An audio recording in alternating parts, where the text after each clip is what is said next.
When a crime boss throws his pregnant wife into a hurricane based on his mistress's lies, he expects her to vanish.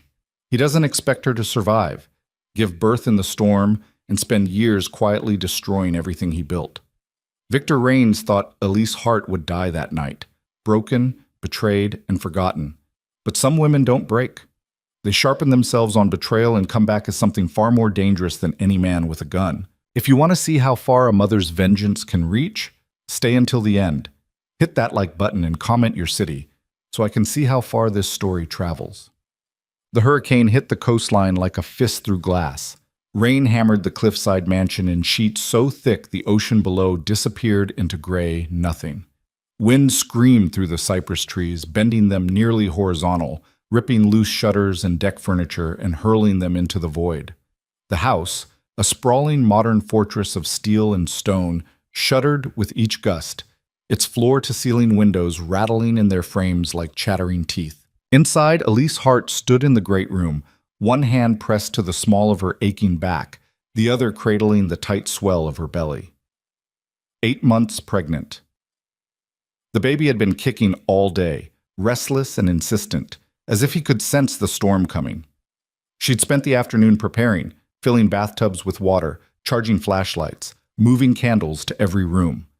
Victor's security team had locked down the perimeter, boarding windows and activating backup generators. Standard protocol when weather turned violent.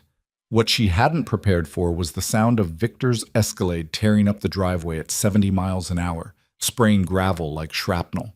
Elise's stomach dropped. He wasn't supposed to be here. Victor had left 3 days ago for Miami. Meetings, he'd said, the kind that required his personal attention. He never cut business short. Never.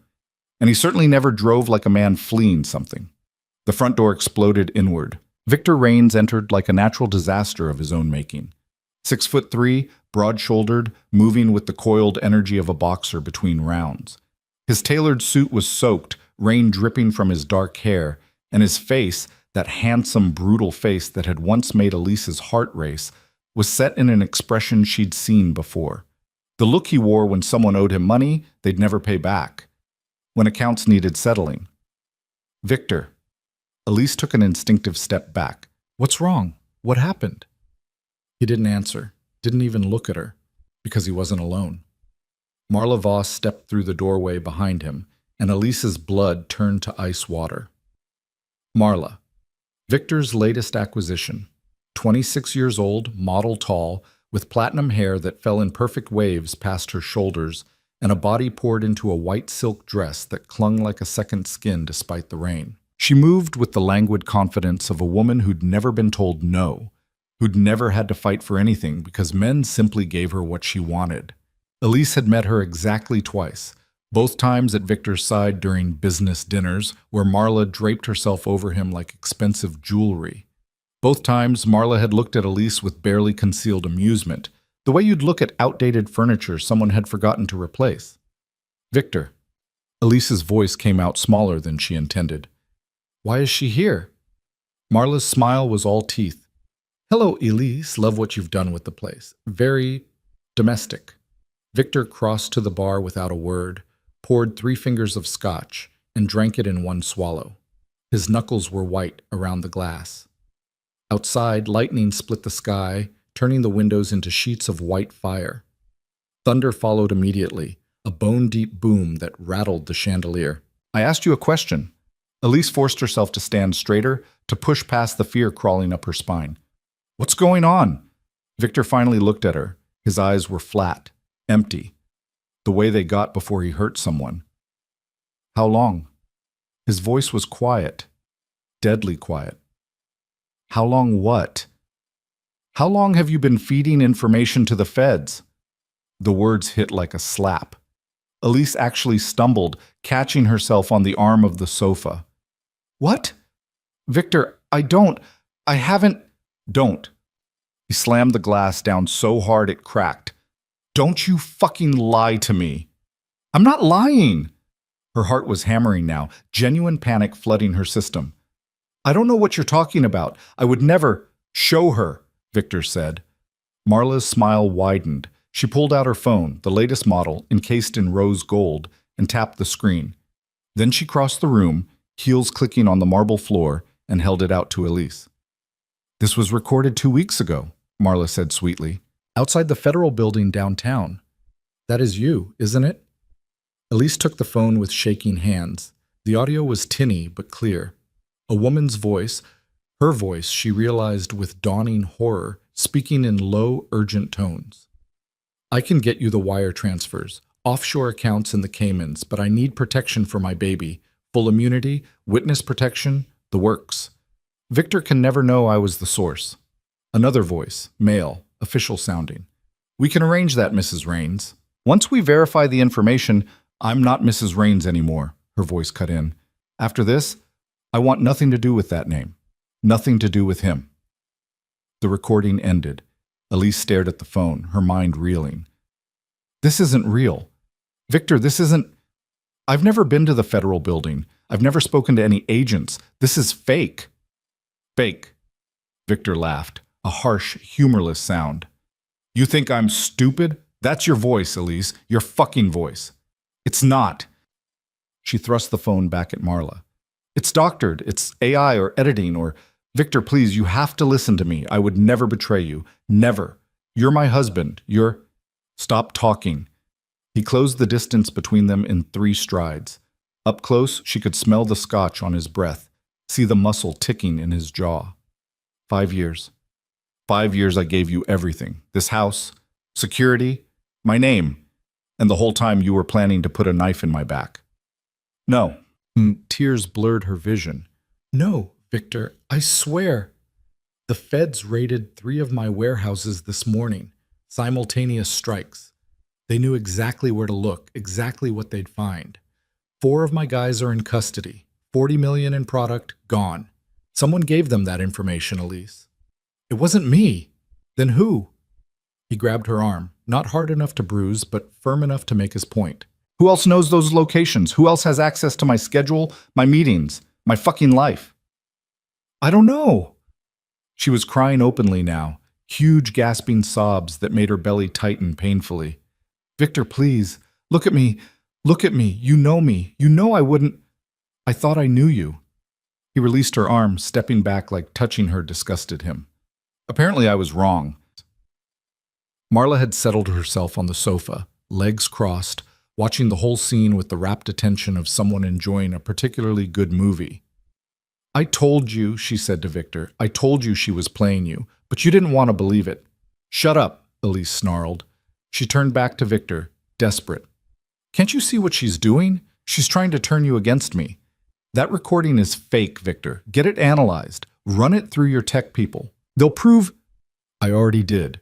Victor's voice was ice. "My best guy looked at it. He says it's clean. No signs of tampering." The floor seemed to tilt beneath Elise's feet. "Then he's lying, or he's working with her. Victor, please..." "Enough!" He turned away, running a hand through his wet hair. "I don't want to hear any more of your bullshit." Outside, the wind reached a new pitch, a howling, shrieking thing that sounded almost alive. Something heavy crashed against the house, a tree branch maybe, or part of the terrace furniture. Elise pressed both hands to her belly, feeling the baby move. Miles. She'd already picked the name, though she hadn't told Victor yet. Miles, because it meant soldier, protector, because she'd wanted their son to be strong. "What are you going to do?" she whispered. Victor poured another scotch. "Haven't decided yet." "Kill her," Marla said pleasantly. "That's what you do to traitors, isn't it? That's what you told me. No one betrays Victor Raines and lives to talk about it." "Marla," there was a warning in his voice. "I'm just saying." She examined her nails, perfect white crescents. "If you let her walk, what message does that send? That you're soft? That pregnancy makes you weak? Your enemies will eat you alive." "I'm not your enemy," Elise's voice cracked. "Victor, I'm your wife. I'm carrying your child." "Are you?" Marla cocked her head. "Because I have to wonder, if you've been meeting with federal agents, who else have you been meeting with? How do we know that baby is even Victor's?" The accusation was so absurd, so vicious, that for a moment Elise couldn't breathe. "You bitch!" Marla's smile never wavered.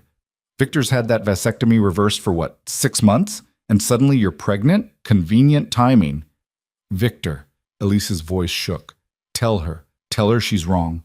But Victor said nothing. He stood at the window, staring out at the storm, his reflection ghostly in the rain-streaked glass. And in that silence, Elise understood.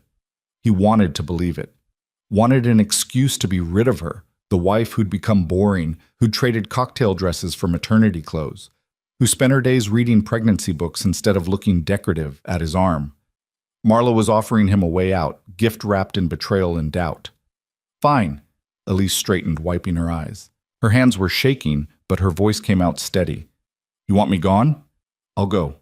Tonight. I'll pack a bag. I'll leave. And you'll never have to see me again. Just let me go, Victor. Please. For what we had, if nothing else, just let me go. Oh, sweetie, Marla stood, smoothing her dress. That's not how this works. You don't get to walk away clean. You don't get to disappear and start a nice little life somewhere with Victor's money and Victor's secrets in your head. I don't want his money. Elise's voice rose. I don't want anything. I just want... Victor. Marla moved to his side, running one manicured hand up his arm. Baby, you know what needs to happen here. You know what she deserves. Victor's jaw tightened. I'm not killing a pregnant woman. I'm not saying kill her. Marla's voice dropped to something soft, persuasive. I'm saying teach her a lesson. Show her what happens when someone betrays you. Make sure she understands the cost. Marla, or don't. She shrugged. Let her go. And when she testifies against you, when she puts you in prison for the rest of your life, remember that I warned you. Remember that I tried to protect you, and you chose her instead. Lightning flashed again, thunder. The lights flickered. Victor turned from the window, looked at Elise. His expression was unreadable. Please, Elise whispered. Victor, please. If you ever loved me, I did love you. His voice was quiet, almost sad.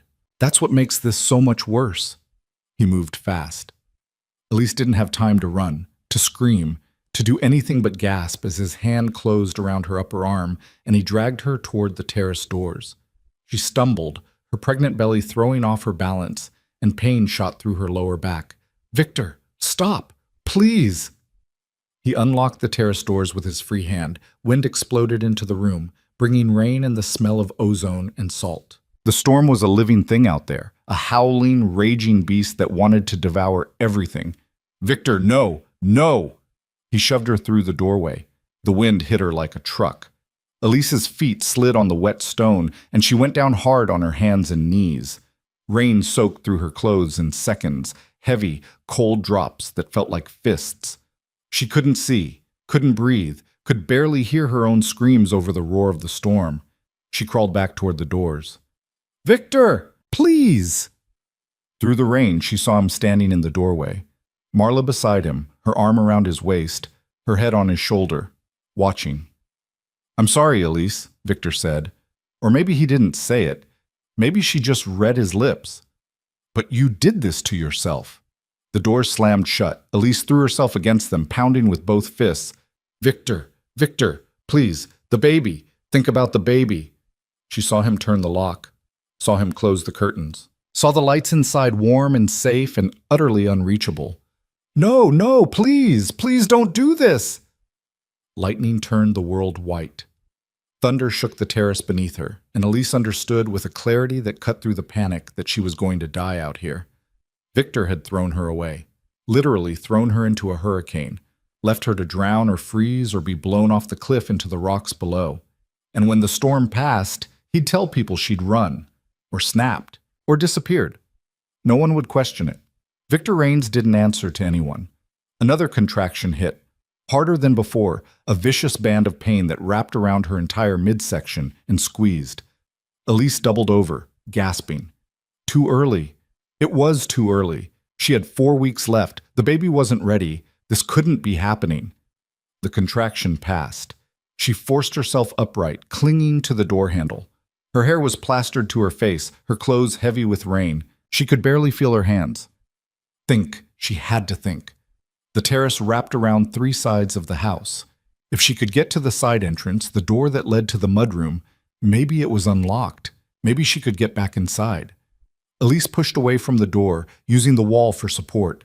The wind tried to tear her away, but she held on, moving inch by inch along the terrace.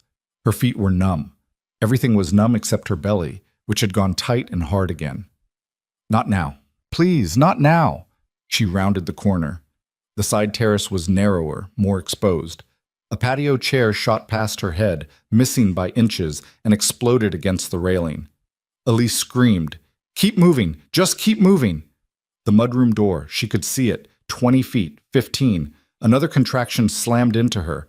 This one drove her to her knees. She felt something give way inside her, a wet warmth between her legs that had nothing to do with the rain. Her water had broken. "No." The word came out as a sob. "No, no, no! Please!" She crawled. There was no dignity left, no pride, nothing but animal desperation. Crawled through the rain and wind, through the pain that was building and building, until her fingers touched the mudroom door handle. Locked. Elise wanted to scream, to rage, to pound against the door until her hands broke. But she couldn't. Couldn't waste the energy.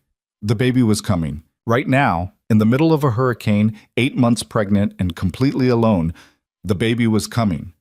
She dragged herself to the corner where the terrace met the wall, the only spot with any shelter from the wind. Wedged herself there, knees pulled up as much as her belly allowed. Rain poured over her. Lightning turned everything into nightmare snapshots. Flashes of terror separated by drowning darkness. The contractions were coming faster now, 2 minutes apart, 90 seconds. She was going to give birth in a hurricane. She was going to die in a hurricane. No. No. The word became a mantra, something to hold on to. She would not die. Would not let her son die. Victor could lock the doors, could turn his back, could choose his horror over his wife, but he could not kill her. Would not kill her. Elise pressed both hands to her belly. "Hold on," she whispered. "Just hold on, baby. We're going to be okay. Mommy's going to get us out of here, I promise. I promise."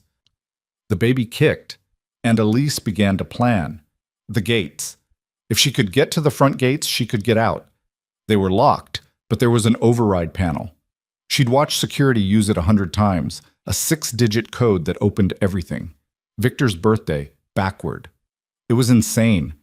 The gates were a quarter mile down the driveway. In this storm, pregnant, in labor, it was suicide. But staying here was certain death.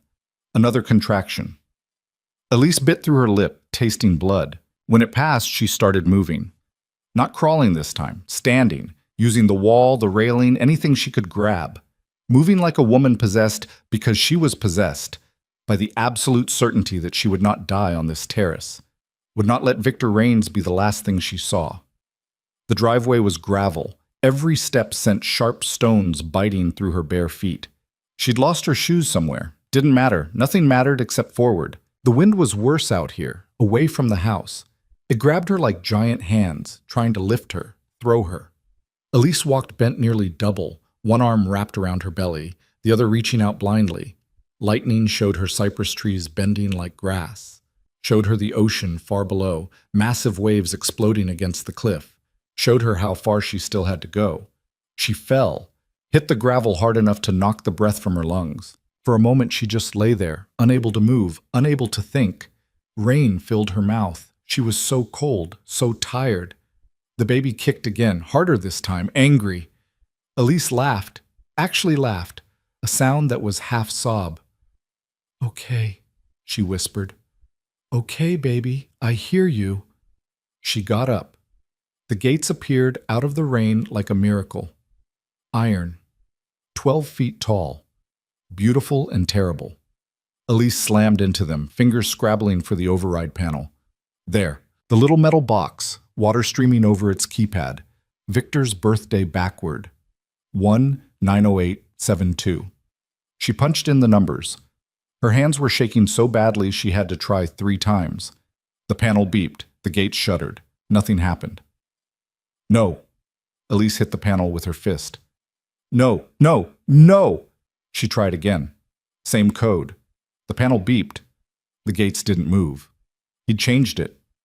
Of course he'd changed it. Probably the second he threw her outside, making sure she couldn't escape. Elise's legs gave out. She collapsed against the gates, clinging to the iron bars, and for the first time she let herself really, truly despair. This was it. This was how it ended. She'd made it so far, fought so hard, but it wasn't enough. It was never going to be enough. A contraction hit, the worst one yet. It felt like her body was tearing itself apart. Elise heard herself screaming, a raw animal sound that the storm swallowed instantly. When it passed, she was lying in the gravel. Rain pooled around her. She couldn't feel her hands anymore. Couldn't feel anything except the pain building again, the baby pressing down, demanding to be born. Here. She was going to give birth here, in the mud and rain, and they were both going to die. Headlights. At first Elise thought she was hallucinating, but no. There, coming up the road beyond the gates, a black SUV, moving too fast for the conditions, hydroplaning on the flooded pavement. She tried to stand, couldn't, tried to scream, no sound came out. The SUV skidded to a stop. The driver's door opened. A man got out. Tall, broad-shouldered, moving with military precision despite the wind. He ran to the gates. Jesus Christ!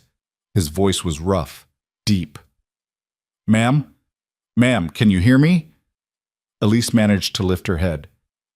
Help, she croaked. Please, help me. Hold on. He grabbed the gates, testing them, locked solid. He swore. I'm going to get you out of there. Just hold on. He ran back to the SUV, returned with a crowbar. Move back if you can, he shouted over the storm. Elise crawled backward. The man wedged the crowbar into the gate mechanism and threw his whole weight against it. Nothing. He tried again. The gates groaned but held. Vish. Fuck this. He dropped the crowbar, grabbed the gates with both hands, and pulled. The gates screamed. Metal shrieked against metal. And slowly, impossibly, they began to bend. Not much. Just enough. A gap, maybe 18 inches wide. Come on. He reached through, extending his hand. You have to help me. Come on. Elise crawled forward. His hand closed around her wrist, strong, calloused, absolutely certain. He pulled. She pushed. For one horrible moment, she thought she was stuck, thought her belly was too big, but then she was through, collapsing in the mud on the other side. The man scooped her up like she weighed nothing, carried her to the SUV and put her in the back seat, slammed the door against the wind. Hospital, Elise gasped. Need hospital. Which one? He was already climbing into the driver's seat, starting the engine. No. She grabbed his shoulder. Not St. Catherine's, not Mercy General. He owns them. He'll find me. The man looked at her in the rearview mirror. His eyes were gray, steady. Who will find you? My husband. Another contraction. Elise's fingers dug into the seat. He did this. He locked me out. He wants me dead. Something flickered across the man's face. Understanding, rage, decision. Okay, he said quietly. Not a hospital. I know a place. A clinic. Off the books. They'll take care of you. The baby. It's too early. They'll take care of you both. He threw the SUV into gear. My name's Nolan. Nolan Pierce. What's yours? Elise, she whispered. Elise Hart. Okay, Elise Hart. Hold on tight. The SUV roared into the storm. The clinic was a converted warehouse in the industrial district, the kind of place that didn't advertise and didn't ask questions. Nolan carried Elise through a side entrance while rain hammered the corrugated metal roof like machine gun fire. Inside, fluorescent lights buzzed over concrete floors painted institutional gray. The smell hit her immediately.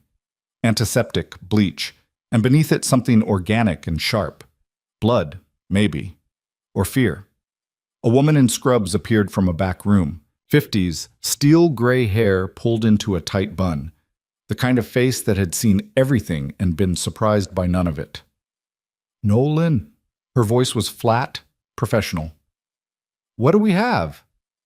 Full-term pregnancy, water broke, contractions 2 minutes apart. He laid Elise on a gurney that had appeared from somewhere. She needs immediate care. The woman's eyes swept over Elise, taking in the soaked clothes, the bare feet, the way Elise's hands clutched her belly. Who did this to you? Does it matter? Elise's voice came out in gasps. Can you help my baby? I can try. The woman grabbed the gurney. Nolan, wait outside. I'll stay. You'll wait outside. She was already pushing Elise down a hallway. Unless you've developed medical training in the last 6 months. Elise caught a glimpse of Nolan's face, frustrated, worried, before the doors swung shut between them. The delivery room was small but clean. Medical equipment that looked newer than the building itself lined the walls. The woman worked fast, stripping away Elise's wet clothes, covering her with warm blankets, checking vitals with practiced efficiency. "My name's Dr. Sarah Chen," she said, wrapping a blood pressure cuff around Elise's arm. "I'm going to take care of you, but I need you to be honest with me. Are you running from someone?" "My husband." "Does he know you're here?" "No?" Another contraction. Elise gritted her teeth. "He thinks I'm dead." Dr. Chen's expression didn't change. "Good. Let's keep it that way." She moved to examine Elise, her touch gentle but thorough. "You're at 7 centimeters. Baby's in position. This is going to happen fast." "It's too early." Tears leaked from the corners of Elise's eyes. 4 weeks too early. What if something's wrong? 36 weeks isn't too early. It's borderline, but babies are born healthy at 36 weeks all the time. Dr. Chen's voice was calm. "Comes, I need you to push. The next 3 contractions come. I need you to push. The next 3 contractions come. I need you to push. The next 3 contractions come. I need you to push. The next 3 contractions come. I need you to push. The next 3 contractions come. I need you to push.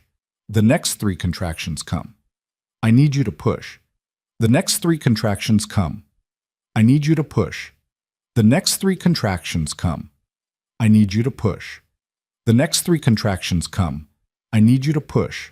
The next 3 contractions come. I need you to push. The next 3 contractions come. I need you to push. The next 3 contractions come. I need you to push. The next 3 contractions come. I need you to push. The next 3 contractions come. I need you to push.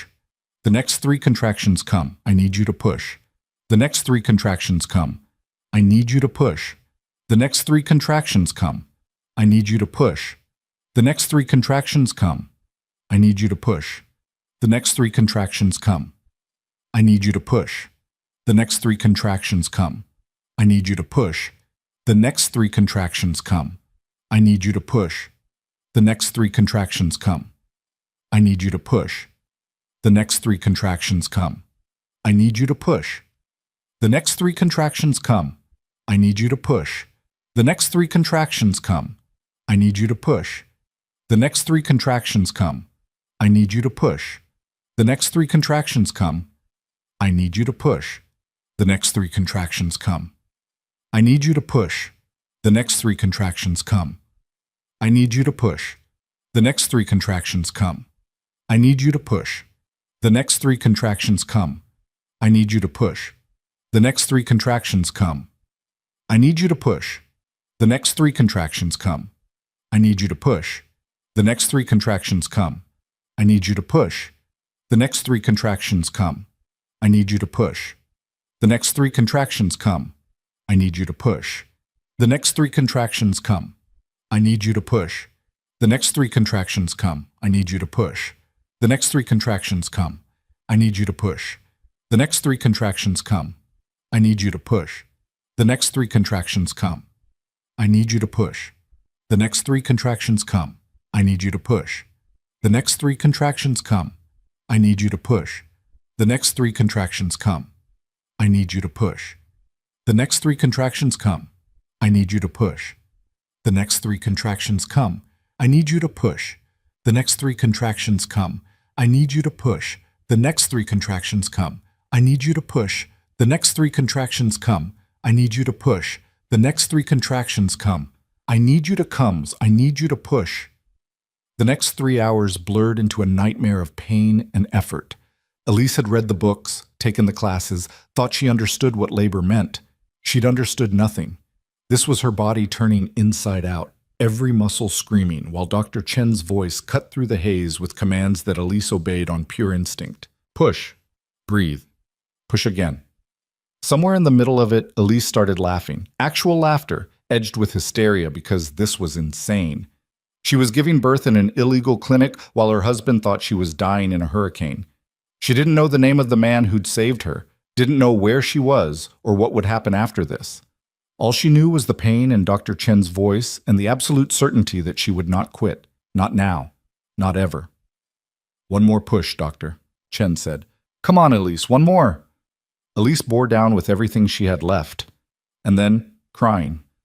Not her crying, a baby's cry. High and angry and absolutely perfect. "It's a boy!" Dr. Chen lifted him, and Elise saw her son for the first time. Tiny, red-faced, covered in vernix and blood and screaming his fury at the world. The most beautiful thing she'd ever seen. "Miles," Elise whispered.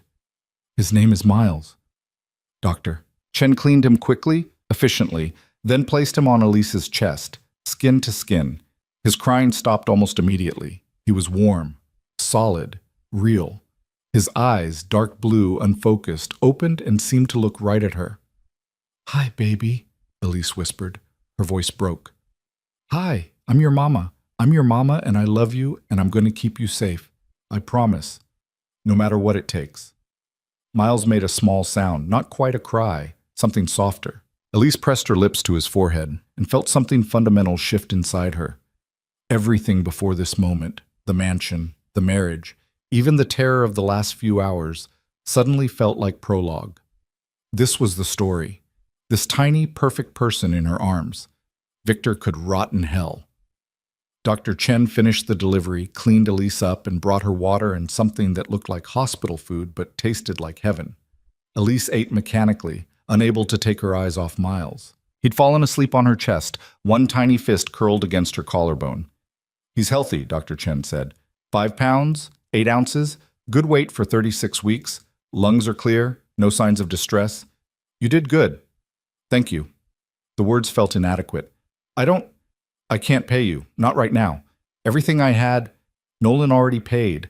Dr. Chen pulled up a chair.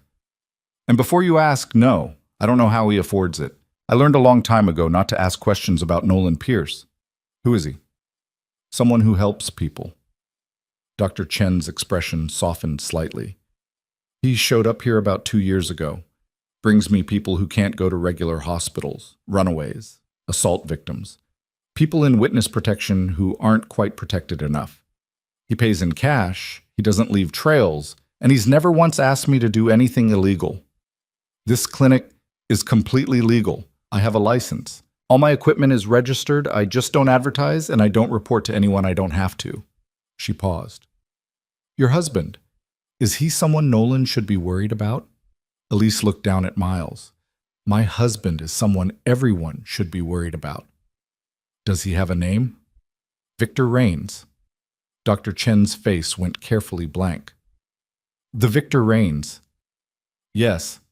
"Jesus." Dr. Chen stood, paced to the window, looked out at the rain that was finally starting to ease. "You're the wife who disappeared. It's already on the news. They're saying you walked out during the storm, that you might have—" She stopped.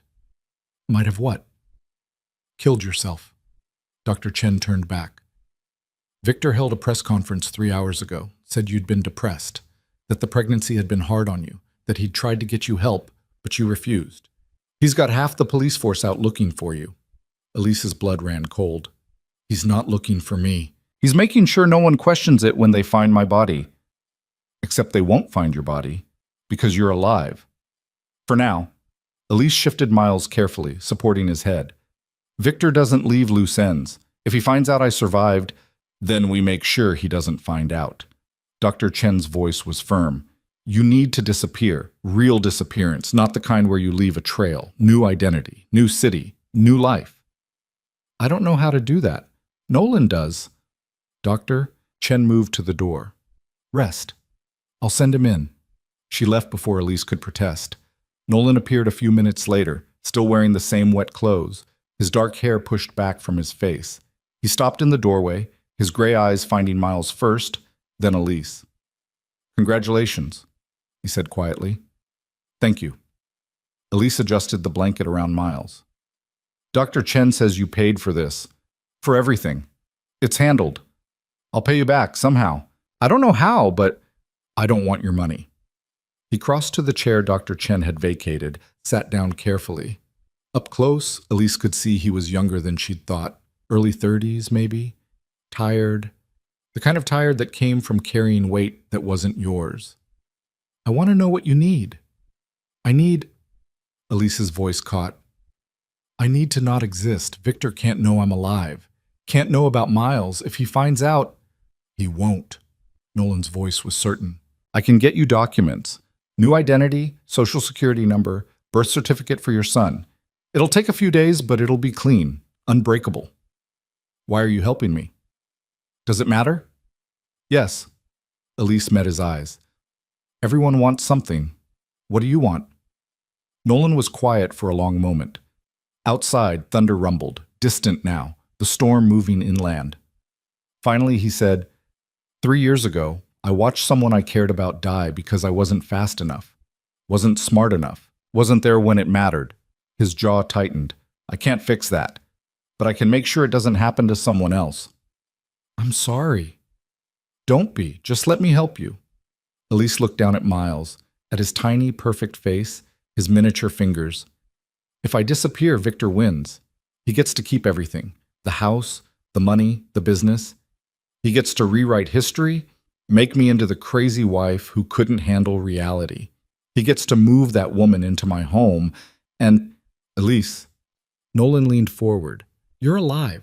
Your son is alive. That's not Victor winning. That's you winning. Everything else is just noise. No. The word came out harder than she intended. No, it's not. Victor threw me into a hurricane while his mistress watched. He locked the doors and left me to die. And you want me to just, what, run away? Change my name and pretend it never happened? I want you to survive. I want justice. Justice gets you killed. Nolan's voice sharpened. You go after Victor Rains, he'll bury you. And this time, there won't be anyone driving by at the right moment. There won't be a second chance. Then I'll be smart about it. Elise's hand tightened on Miles. I know things about his business, his associates, his properties. I was his wife for 5 years. I know where the bodies are buried, literally. And what are you going to do with that information? Go to the police? Nolan shook his head. Half of them are on his payroll. The other half are too scared to touch him. Then I'll find someone who isn't scared. That someone will end up dead. Fine, Elise's voice was ice. Then I'll do it myself. Nolan stared at her. In the silence, Miles stirred, making soft sleep sounds. Finally, Nolan said, You're serious. Completely. You just gave birth 3 hours ago. I'm aware. You have a newborn who needs you, which is exactly why I can't let Victor get away with this. Elise adjusted Miles, making sure he was secure. What happens when Miles gets older?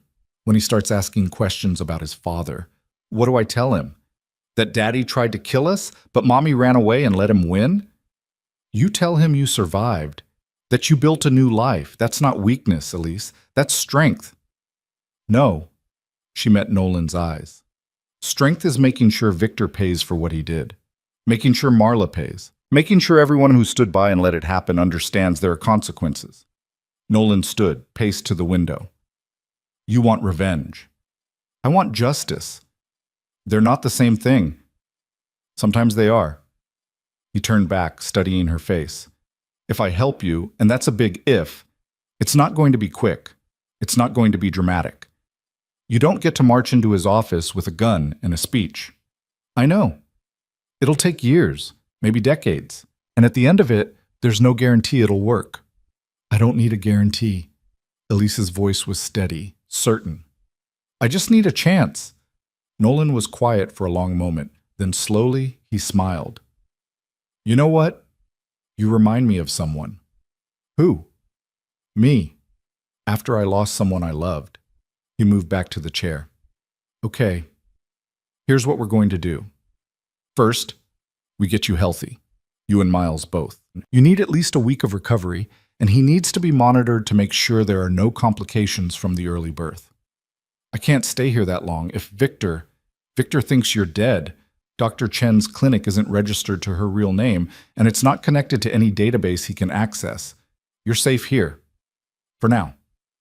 Elise nodded slowly. Second, Nolan continued, we build your new identity. Not just documents, a whole background. Work history, references, rental history. It needs to be airtight because Victor will be looking. Maybe not actively, but he'll have feelers out. If you surface anywhere obvious, he'll find you. What kind of identity? What do you want to be? Elise looked down at Miles. What did she want to be? Not Victor's wife, not the woman who'd once thought love meant expensive dinners and penthouse views, someone new, someone stronger. I want to work, she said quietly. I want to earn my own money. Build my own life. Doing what? I don't know. I have a degree in business administration, but I never used it. Victor didn't want me to work. Said it wasn't necessary. Nolan's expression darkened. Of course he did. Okay, business administration. That's good. We can work with that. And I want, Elise hesitated. I want to understand how Victor's business works. The real business, not the legitimate front. If I'm going to take him down, I need to know how he operates. That's dangerous knowledge. I'm already in danger. I'd rather be dangerous back. Nolan studied her for a moment, then nodded. Third step. We wait. Let Victor get comfortable. Let him think you're really gone. Let him marry his mistress or promote her to queen or whatever the hell he's planning. And while he's getting comfortable, you're learning, training, building resources. How long? As long as it takes. Nolan's voice was firm. Revenge is a dish best served cold, Elise. If you rush this, if you get impatient, Victor will destroy you. But if you're willing to wait, if you're willing to be smart and strategic, then maybe you have a chance. Miles woke up then, his face scrunching in pre-cry distress. Elise immediately adjusted him, murmuring soft reassurances. He quieted, his tiny mouth seeking, and she realized he was hungry. She looked at Nolan, suddenly awkward. I'll give you privacy. He stood. Think about what I said. You don't have to decide tonight, but Elise, he paused at the door. Whatever you decide, I'll help you. New life or revenge or both. You saved yourself tonight. You got yourself to those gates. Most people would have given up long before that. You didn't. That tells me everything I need to know. He left. Elise looked down at Miles, who was rooting against her chest with increasing frustration. Okay, baby, she whispered. Let's figure this out together. The next week passed in a blur of feeding schedules and diaper changes and learning how to be a mother while her body healed from trauma. Dr. Chen checked on them twice a day, monitoring Miles's weight and making sure Elise's recovery was progressing normally. Nolan came by every evening, bringing food and supplies and slowly, carefully laying out his plan. He ran a security consulting firm, completely legitimate, he assured her, with corporate clients and government contracts and everything above board. But he also had connections, people who owed him favors, people who could make things happen without asking questions. I can get you a job, he told her on the fourth day. Starting position, nothing glamorous. Administrative work for one of my clients. It'll give you income, work history, a reason to be in the city. What city? Your choice. But I'd recommend staying local. Disappearing to another state looks suspicious. Staying here, hiding in plain sight, that's the last thing Victor would expect. Elise considered that. He'll have people everywhere, eyes everywhere. He will. But he'll be looking for Elise Rains, scared, pregnant, helpless. He won't be looking for... Nolan pulled out a folder. Maya Winters, single mother, moved here from Ohio 6 months ago. Rented a small apartment downtown. Works as an administrative assistant for Pierce Security Solutions. Keeps to herself. Unremarkable. Invisible. Elise took the folder. Inside were documents that looked decades old. Birth certificate, social security card, high school diploma, even a few credit card statements. How did you... Don't ask. She flipped through the pages. Maya Winters had a whole life here. References from previous employers, a rental history, even a couple of parking tickets. This is incredible, Elise whispered. It's a foundation. The rest is up to you. Nolan pulled out another folder. This is everything I could compile on Victor's business in the last week. Property holdings, shell companies, known associates. It's not complete. The man's got more layers than an onion, but it's a start. Elise opened the second folder and felt her breath catch. Pages and pages of information. Addresses, names, financial records. Things she'd overheard or half seen during her marriage, but never quite understood. There, she said, pointing to a company name. Meridian Holdings. That's the one Victor uses for the offshore accounts. Nolan leaned in. You're sure? Positive. I saw the paperwork once, years ago. He got drunk at a party and left his briefcase open. I didn't understand what I was looking at then, but I remember the name. That's good. Nolan made a note. What else do you remember? They spent the next 2 hours going through the documents, Elise adding details and context to Nolan's research. She knew more than she'd realized. Names of Victor's lawyers, locations of properties he owned under false names, the schedule he kept for his real business, the one that had nothing to do with the luxury car dealerships he claimed as his primary income. He meets with his top guys every third Thursday, she said, at a restaurant called Costello's. They take the private room and back, and Victor sweeps it for bugs himself before anyone talks business. How do you know that? I used to go with him, early in the marriage when he wanted me decorative. Elise's voice was bitter. He thought I wasn't listening, thought I was too stupid to understand what I was hearing, but I heard everything. Nolan sat back, studying her. You're going to be good at this. At what? Taking him apart. He closed the folder. Most people, they want revenge. They think it means violence, guns and blood and dramatic confrontations.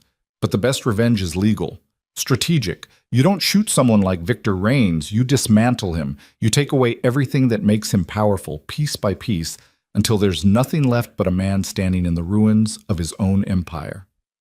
And then? Then you walk away. Because you've already won. Elise looked down at Miles, sleeping peacefully in his bassinet beside her bed.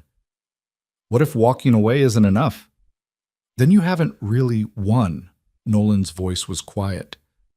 Elise, I've seen what revenge does to people. It eats them alive, turns them into the thing they're fighting against. You don't want that. Not for yourself, and definitely not for your son. So what do I want? Justice. The legal kind. The kind where Victor ends up in prison or bankrupt or both. Where Marla loses everything she thought she'd gained. Where everyone who helped them, who turned a blind eye, faces consequences. He leaned forward. That's not revenge. That's accountability. And it's a hell of a lot more satisfying than putting a bullet in someone. Elise considered that. Outside, she could hear the city waking up. Traffic, voices, the normal sounds of life continuing. Somewhere out there, Victor was living his life. Probably with Marla, in her house, in her bed, laughing about the stupid wife who died in a storm. The thought should have made her angry. Instead, she felt something colder, clearer. Okay, she said, teach me. Over the next 3 days, Nolan brought in specialists, a woman named Teresa who taught Elise how to move differently, talk differently, disappear into a new identity. A man called Jin who explained the basics of digital security, how to use encrypted communication, how to avoid leaving trails, how to research someone without them knowing they were being researched. And Nolan himself taught her the most important lesson, patience. Victor's not going anywhere, he said. His business is built on relationships that took decades to establish. You can't topple that overnight. But you can chip away at it, one contract at a time, one ally at a time, until the whole thing collapses. How long will that take? Years. Maybe 5. Maybe 10. Elise looked at Miles. He was a week old now, already growing, already changing. In 5 years, he'd be in kindergarten. In 10, he'd be in middle school. I can wait, she said quietly. For him, I can wait as long as it takes. On the 8th day, Dr. Chen cleared them both for discharge. Miles was healthy, hitting all his milestones. Elise's body had healed remarkably well, considering the trauma it had endured. You're lucky, Dr. Chen said. Lucky to be alive. Lucky to have a healthy son. Lucky that Nolan found you. I know. Elise held Miles close. Thank you for everything. Stay smart. Stay hidden. And if you ever need medical care again, for any reason, you come back here. Understand? Elise nodded. Nolan drove them to the apartment he'd rented under Maya Winter's name. It was small, a one-bedroom on the 4th floor of a building that had seen better days, but it was clean and furnished and, most importantly, untraceable to Victor Reigns. Welcome home, Nolan said, carrying Miles's car seat inside. Home. The word felt strange. This wasn't home. Home had been the mansion on the cliff. But that wasn't hers anymore. Maybe it had never really been hers. This was hers. This small, shabby apartment with its worn carpet and humming refrigerator. This was where she'd build her new life, where she'd raise her son, where she'd plan Victor's destruction. "There's a crib in the bedroom," Nolan said, "and I stocked the kitchen with basics. Formula, diapers, all that stuff Dr. Chen said you'd need." "You didn't have to?" "Yes, I did." He set the car seat down carefully. "You start work in 2 weeks. That gives you time to settle in, get used to the routine. I'll have Teresa check in every few days, make sure you're adjusting to the identity." "What will I be doing? At your company?" "Filing, data entry, answering phones, boring stuff." He smiled slightly. "But you'll be in the office. You'll hear things, meet people, learn how legitimate security operations work, all of which will be useful when you're ready to move against Victor. And you're just, what, going to let me use your company as cover? I'm going to employ you, pay you a fair wage, teach you everything I know about security, investigation, and strategic planning." Nolan's expression was serious. "In return, you keep your head down, you don't take unnecessary risks, and you remember that Miles comes first, always. If there's ever a choice between revenge and your son's safety, you choose your son. Deal?" Elise looked at Miles, sleeping peacefully in his car seat. "Deal." "Good." Nolan moved to the door. "I'll be in touch. You have my number if you need anything." "Nolan," Elise caught his arm. "Why are you really doing this? And don't tell me it's because of someone you lost. There's more to it." He looked at her for a long moment. "Victor Reigns is everything wrong with this city. He breaks laws, destroys lives, and walks away clean because he's got money and connections and enough fear to keep everyone in line. I've been trying to bring him down for 3 years. Every lead goes nowhere. Every witness disappears or recants. Every investigation hits a wall." He paused. "Then you appear. Victor's wife, the one person who knows where all the bodies are buried, the one person he thinks is dead and can't defend against. You're not just looking for revenge, Elise. You're my best chance at justice. So I'm useful to you." "We're useful to each other." He smiled. "Seems like a fair arrangement to me." After he left, Elise sat in the apartment's single armchair, holding Miles, looking out the window at a city that suddenly felt full of possibility. Somewhere out there, Victor was living his life. Somewhere out there, Marla was probably already redecorating the mansion, erasing every trace of Elise's existence. Let them. Let them think they'd won.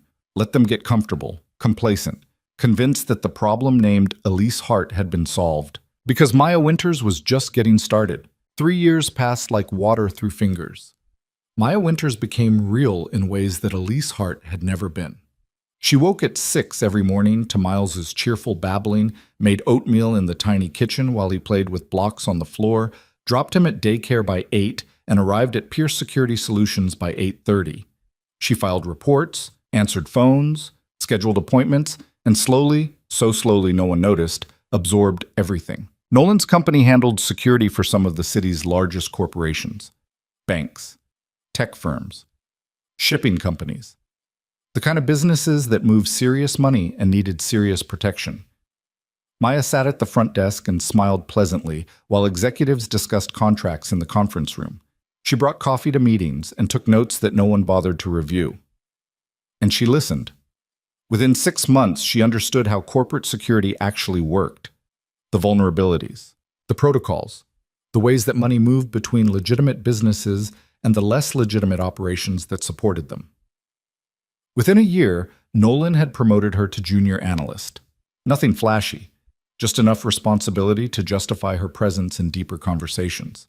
She compiled threat assessments, researched potential clients, and occasionally sat in on contract negotiations. And every piece of information she gathered, she filtered through one question: how does this connect to Victor? The connections were everywhere once she knew how to look. Victor's legitimate business, Reigns Automotive Group, a chain of luxury car dealerships, did extensive work with Harborview Bank. Harborview Bank was a client of Pierce Security. Maya worked the Harborview account, which meant she saw their transaction records, their security protocols, their communication patterns. She saw the irregular transfers, the accounts that didn't quite match the business activity. The timing that suggested someone was moving money through the bank to avoid scrutiny.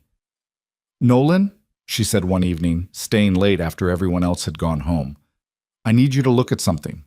He came to her desk, still wearing his tie despite the hour. Nolan never fully relaxed, she'd learned, never quite let his guard down.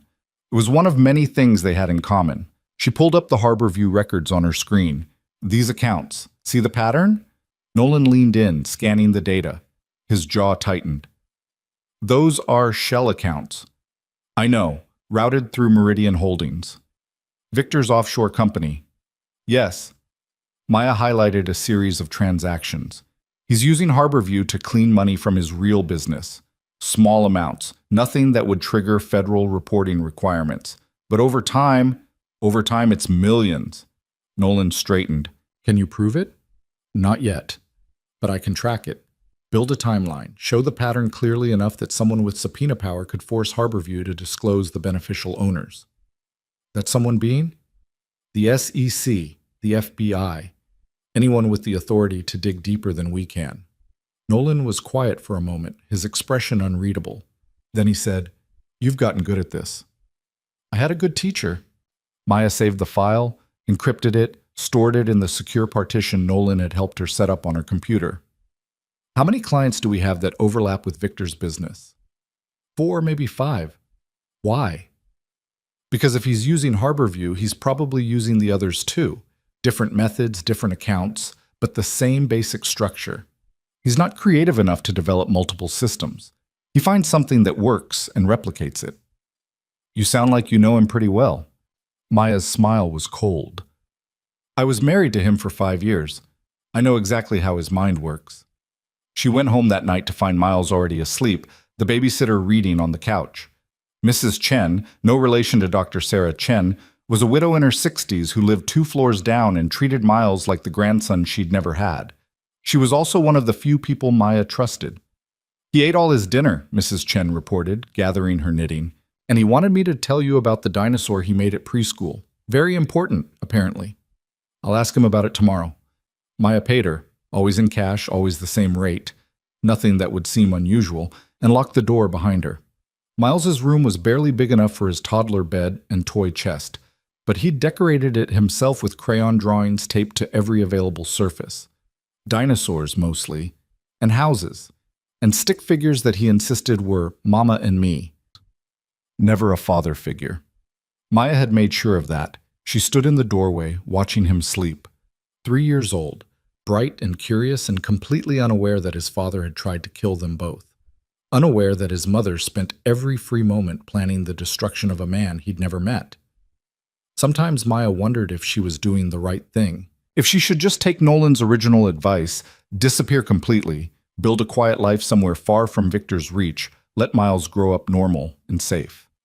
Then she'd remember the feeling of rain on her face as she pounded on locked doors, the sound of Marla's laughter, the certainty that Victor had left her to die, and she'd go back to work. The breakthrough came on a Tuesday. Maya was reviewing security footage from one of their client sites. Routine work, looking for patterns that might indicate internal theft, when she recognized a face in the crowd. Carlo Messina, Victor's accountant, the man who knew where every dollar went, legal and otherwise. Carlo was meeting with someone at Westport Financial, another Pierce Security client. Meeting in a private office, away from cameras, the kind of meeting that didn't appear on any official calendar. Maya pulled the metadata. The meeting had lasted 47 minutes. Carlo had arrived alone and left alone. The other person, Maya ran facial recognition through their database, was Jonathan Reeves, Westport's chief compliance officer. A compliance officer meeting secretly with a known associate of organized crime. That was interesting. Maya dug deeper. Reeves had been with Westport for 8 months. Before that, he'd worked at Harborview Bank. Before that, 3 other financial institutions, none of which he'd stayed at longer than a year. She pulled his employment file. Clean record, excellent references. MBA from a respectable program. Nothing that would raise red flags during standard background screening. But Maya had learned to look beyond the surface. She cross-referenced Reeves's employment dates with known federal investigations into financial crimes. Every single company he'd worked for had been investigated within 2 years of his departure, and every investigation had ultimately failed due to missing records or uncooperative witnesses. Reeves wasn't just an employee. He was a cleaner, someone Victor planted inside financial institutions to either facilitate his money laundering or destroy evidence when things got too hot. Nolan. Maya didn't bother with pleasantries when he answered his cell. I need a meeting. Tonight. Bring Teresa. They met at a diner 6 blocks from the office. Teresa arrived first, sliding into the booth across from Maya with the easy confidence of someone who'd spent 20 years in federal law enforcement before going private. She'd been the one to teach Maya how to build cases, how to connect disparate pieces of information into narratives that would hold up under scrutiny. This better be good, Teresa said, stealing a French fry from Maya's plate. I had plans.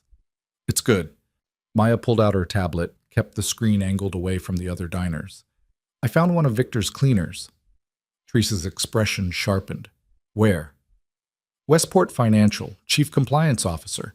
He's been there 8 months, which means he's probably about ready to either execute whatever Victor planted him for or disappear before the heat comes down. Nolan arrived, ordered coffee, and listened while Maya laid out everything she'd found. The pattern of employment, the failed investigations, the secret meeting with Carlo Messina. If we can flip Reeves, Maya said quietly, we can potentially unravel Victor's entire financial network. He's been inside multiple institutions. He knows how the money moves, where it goes. Who's involved? Big if, Teresa said. Guys like Reeves don't flip easy. They're paid well to keep their mouths shut, and they know what happens to people who talk. So we give him a better option. Maya's voice was calm. Witness protection, immunity, a chance to disappear somewhere Victor can't reach him. You can't offer that, Nolan pointed out. You're not law enforcement. No, but you know people who are. Nolan and Teresa exchanged a look. Finally, Teresa said, I know someone. FBI Financial Crimes Division. She's clean, not on Victor's payroll, not looking the other way. She's been trying to build a case against him for 2 years with nothing to show for it. Would she be interested in Reeves? Interested? She'd probably kiss you. Teresa grinned. But here's the thing. We can't just hand her a name and expect her to do all the work. We need to give her enough evidence to justify an approach, something concrete that shows Reeves is dirty and worth the resources to flip. I can get that, Maya said immediately. How? Westport is our client. I have access to their systems. If Reeves is moving money for Victor, there'll be traces. Encrypted files, hidden accounts, transaction records that don't match official ledgers. I just need time to find them. Nolan shook his head. That's illegal. You'd be hacking a client's private systems. If Westport finds out, they won't. I'm careful. Maya. Elise. The name came out sharp, hard. She almost never used it anymore, but right now she needed Nolan to understand. Victor threw me into a hurricane while I was pregnant. He locked the doors and walked away. If I have to break a few laws to make sure he pays for that, I'll break them. Are you going to help me or not? The diner was quiet except for the hiss of the grill and the low murmur of other conversations. Nolan's coffee sat untouched, cooling in its cup. I'll help, he said finally. But we do this smart. No unnecessary risks. And the second it looks like you might get caught, you pull back. Understood? Understood. Teresa leaned back in the booth. You know, when Nolan first told me about you, I thought you were going to be some damsel in distress looking for a white knight. I was wrong. Good. Maya closed her tablet. Because I'm not looking to be saved. I'm looking to burn everything down. It took 3 weeks to crack Westport's internal systems. Maya worked late every night, using Pierce Security's legitimate access to client networks as cover, while she quietly bypassed Westport's additional security protocols. She found Reeves's files buried under 3 layers of encryption, financial records that showed exactly what Teresa had suspected. Reeves was facilitating transfers through Westport for at least 6 different criminal enterprises, not just Victor's, millions of dollars moving through carefully structured transactions designed to avoid detection. He was good at it. Would have been completely invisible if Maya hadn't known exactly what to look for. She compiled everything into a clean, organized file. Transaction records, account numbers, dates and amounts. A complete map of Reeves's activities over the last 8 months. Then she encrypted it, copied it to an untraceable drive, and handed it to Teresa. Your FBI friend is going to love you, Maya said. Teresa looked at the drive like it might explode. This is enough? It's enough to justify investigating Reeves. What she does with that investigation is up to her. And if Reeves doesn't flip, then at least we've burned one of Victor's cleaners. He'll have to replace Reeves, which means training someone new, which means mistakes. Either way, we win. Teresa pocketed the drive. You're kind of scary, you know that? Thank you. The FBI moved faster than Maya expected. Within a week, agents had picked up Reeves as he left work. Within 2 days, he'd negotiated a deal. Full cooperation in exchange for witness protection and immunity from prosecution. Within a month, he'd given federal investigators enough information to freeze accounts at 7 different financial institutions and issue subpoenas for records connected to Victor's various shell companies. It wasn't everything. Victor had too many layers, too many redundancies. But it was something. A crack in the armor. The first real damage Maya had managed to inflict. And Victor noticed. She was at her desk when the news broke. The local channel ran a story about federal raids on several businesses connected to what they carefully called alleged organized crime activity. They didn't name Victor, couldn't without proof, but they didn't have to. Everyone who knew anything about the city's underworld knew exactly who they meant. Maya watched the footage of federal agents carrying boxes out of a building she recognized as one of Victor's front operations. Watched them load everything into unmarked vans. Watched Carlo Messina being escorted out in handcuffs, his expensive suit rumpled, his face carefully blank. She felt nothing. No satisfaction, no triumph, no anger, just cold calculation. One operation down, dozens more to go. Maya. She looked up to find Nolan standing beside her desk. His expression was tense. What's wrong? Conference room. Now. She followed him, her heart rate picking up. Something had happened. Something bad enough that Nolan couldn't discuss it in the open office. Teresa was already in the conference room, along with 2 people Maya didn't recognize. A man and a woman, both wearing the kind of suits that screamed federal agent. Maya Winters, the woman said. I'm Special Agent Rebecca Cole, FBI Financial Crimes Division. This is my partner, Agent Marcus Wong. We need to ask you some questions. Maya's stomach dropped. They knew. Somehow, they'd traced the Westport hack back to her. She was about to be arrested for... About Victor Raines, Agent Cole continued. We understand you may have information relevant to our investigation. The relief was so intense, Maya almost laughed. I don't understand. I'm just an administrative assistant at a security firm. What would I know about Victor Raines? Agent Cole smiled slightly. Cut the crap, Ms. Winters. Or should I call you Mrs. Raines? The room went very still. Maya's mind raced. How did they know? She'd been so careful. The identity was perfect. There was no way to connect Maya Winters to Elise Hart unless...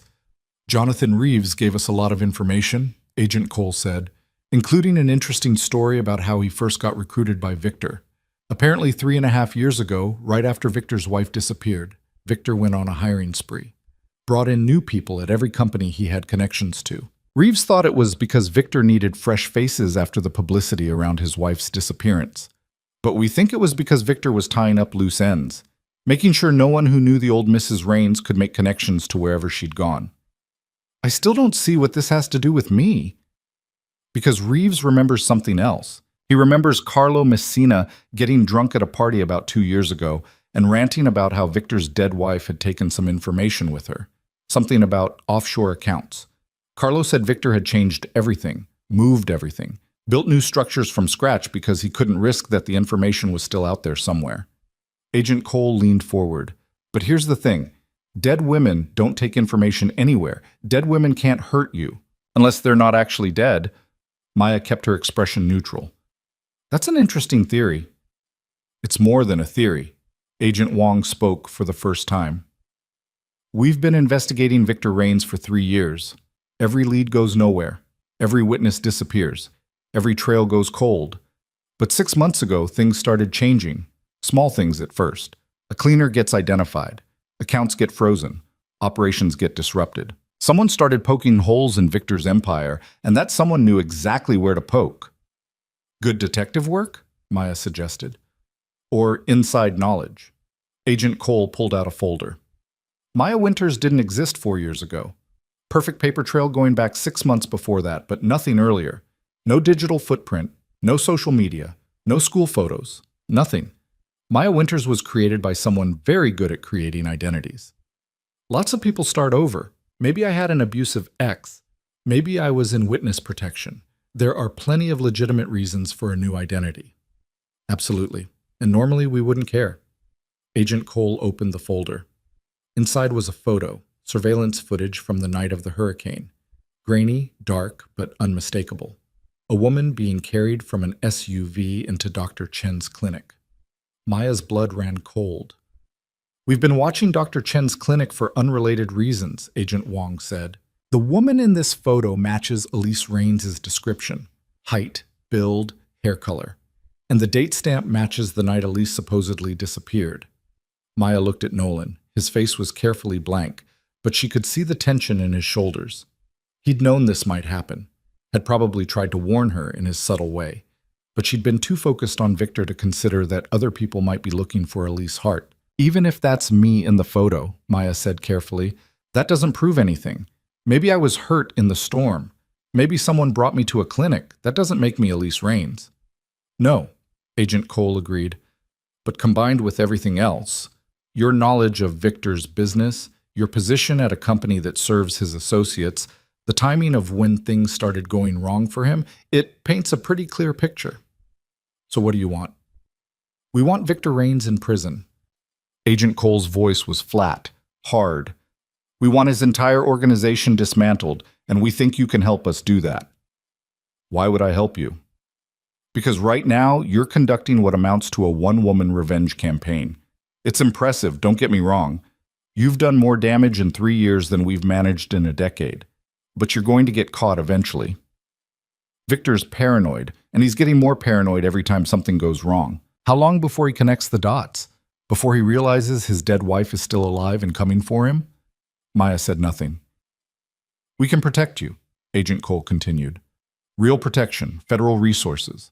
And in exchange, you give us everything you have on Victor. Every document, every connection, every piece of evidence you've compiled.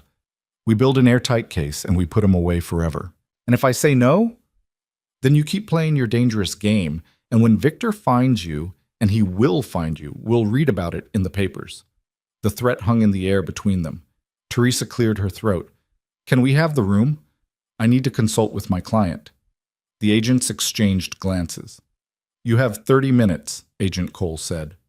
"After that, we need an answer." They left. The moment the door closed, Maya turned to Nolan. "Did you set this up?" "No."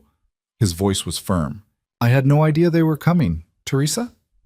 "I gave them the Reeves information," Teresa admitted. "I didn't give them your name. They must have made the connections themselves." Maya paced to the window. Outside, the city sprawled in every direction, millions of people living lives that had nothing to do with Victor Raines or Elise Hart or the 3-year campaign of quiet destruction. "If I do this," she said slowly, "if I give them everything, I lose control. The case becomes theirs. The timeline becomes theirs. And if they screw it up, if Victor walks, then at least you tried through legal channels," Nolan finished. "Maya, they're right. You're good at this, but you're one person. Victor has resources you can't match. Eventually he'll figure out what's happening. And when he does, I know."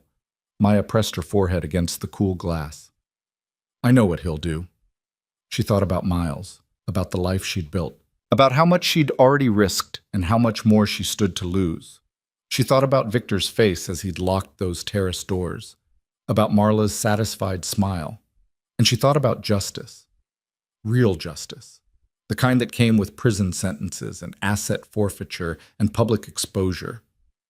"Okay," she said quietly. "I'll do it." Teresa let out a breath. "You're sure?" "No, but I'm doing it anyway." Maya turned from the window. "But I have conditions." "What conditions?" "First, Miles's identity stays protected. No matter what happens, no one connects him to Victor. He gets to grow up normal." "Agreed," Nolan said immediately. "Second, I want to stay involved. I'm not just handing over files and walking away. I want to work the case, help build it, make sure it's done right. The FBI might not go for that. Then they don't get my cooperation. Maya's voice was steel. I've spent 3 years on this. I know Victor's operation better than anyone. They'd be stupid not to use me. Teresa nodded slowly. I'll make the argument. What else? Third, Maya hesitated. When this is over, when Victor's in custody and the case is closed, I want my old name back, legally. I want to be Elise Hart again. I want Miles to know who his mother really is. That's dangerous, Nolan warned. Victor has people, even in prison. I don't care. I'm not hiding forever. I'm not letting him take my name along with everything else. The silence stretched. Finally, Nolan said, Okay, we'll make it happen. Maya walked to the door, paused with her hand on the handle. Thank you, both of you, for everything you've done, for believing this was possible. You did the hard part, Teresa said quietly. We just provided resources. Maya opened the door. Agents Cole and Wong were waiting in the hallway, exactly where she'd known they'd be. I'm in, Maya said, but we do this my way. And if you screw it up, if you let Victor walk because of some procedural mistake or bureaucratic bullshit, I will finish what I started. Understand? Agent Cole smiled. Perfectly. They spent the next 6 hours in that conference room, Maya walking the agents through everything she'd compiled, every document, every connection, every vulnerable point in Victor's organization. Agent Cole took notes in a leather-bound notebook, while Agent Wong recorded everything on a digital device that he assured her was encrypted beyond Victor's ability to crack. By the time they finished, it was past midnight. Maya's throat was raw from talking, and she had a headache building behind her eyes. But for the first time in 3 years, she felt something like hope. This is good, Agent Cole said, reviewing her notes. This is very good. With what Reeves gave us and what you're providing, we can start building warrants, subpoenas, get into records Victor thought were sealed. How long? To build a case this complex? At least a year, maybe 2. We need to be thorough. Every I dotted, every T crossed. Victor has the best lawyers money can buy. We get one shot at this. Maya nodded. She'd waited 3 years already. She could wait 2 more. In the meantime, Agent Wong said, you need to be careful. Don't change your routine. Don't do anything that might signal to Victor that something's wrong. Just live my life, Maya finished. I know. I've been doing that for 3 years. She went home to find Mrs. Chen asleep on the couch and Miles curled in his bed, clutching the stuffed dinosaur he'd named Roar. Maya stood in his doorway, watching him sleep, feeling the weight of what she'd just set in motion. No going back now. She'd handed her revenge over to people who promised justice, who swore they'd see it through.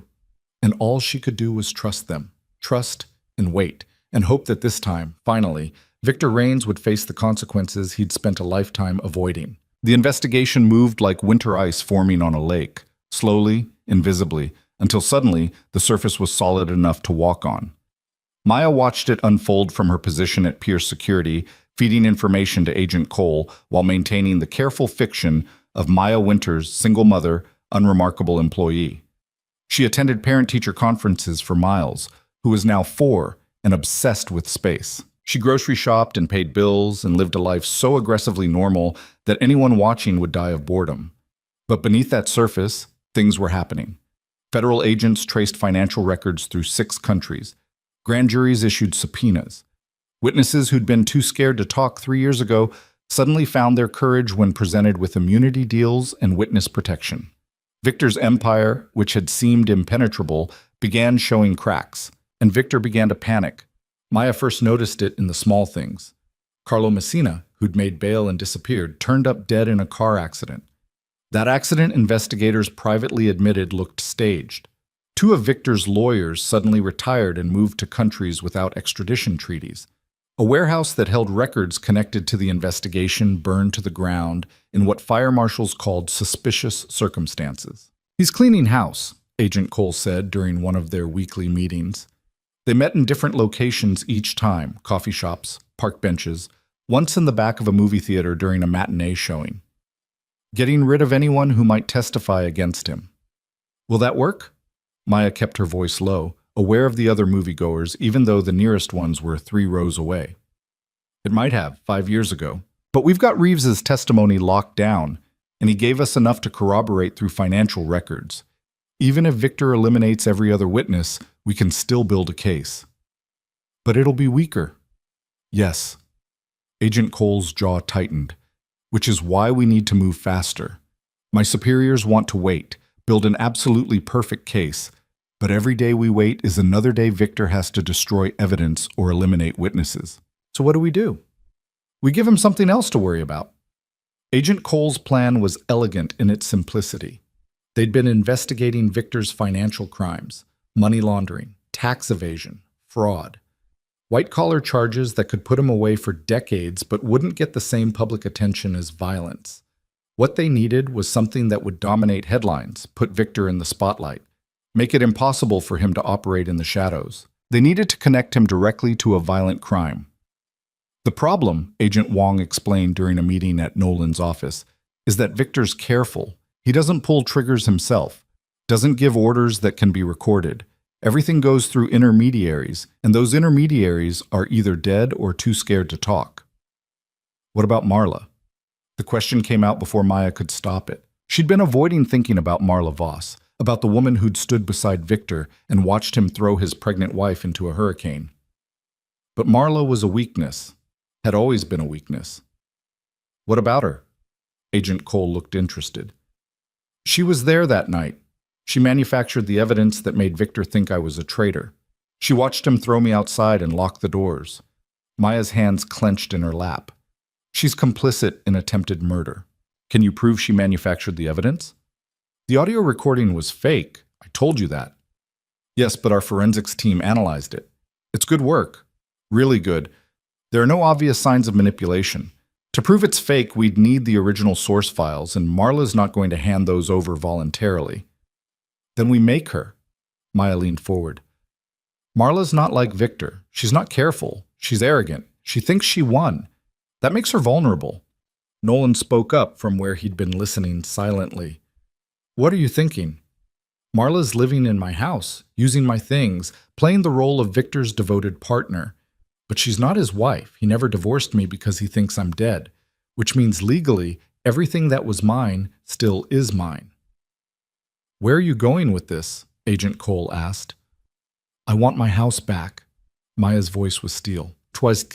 I want to file a petition with the courts declaring that I'm alive, that my marriage to Victor is still valid, and that Marla Voss is illegally occupying my property. It'll be public record. It'll be in every newspaper, and it'll force Victor to respond.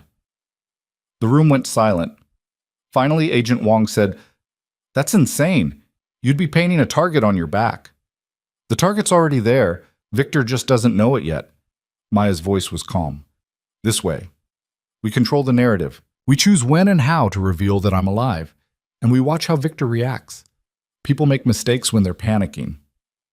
They also make bodies disappear, Nolan said quietly.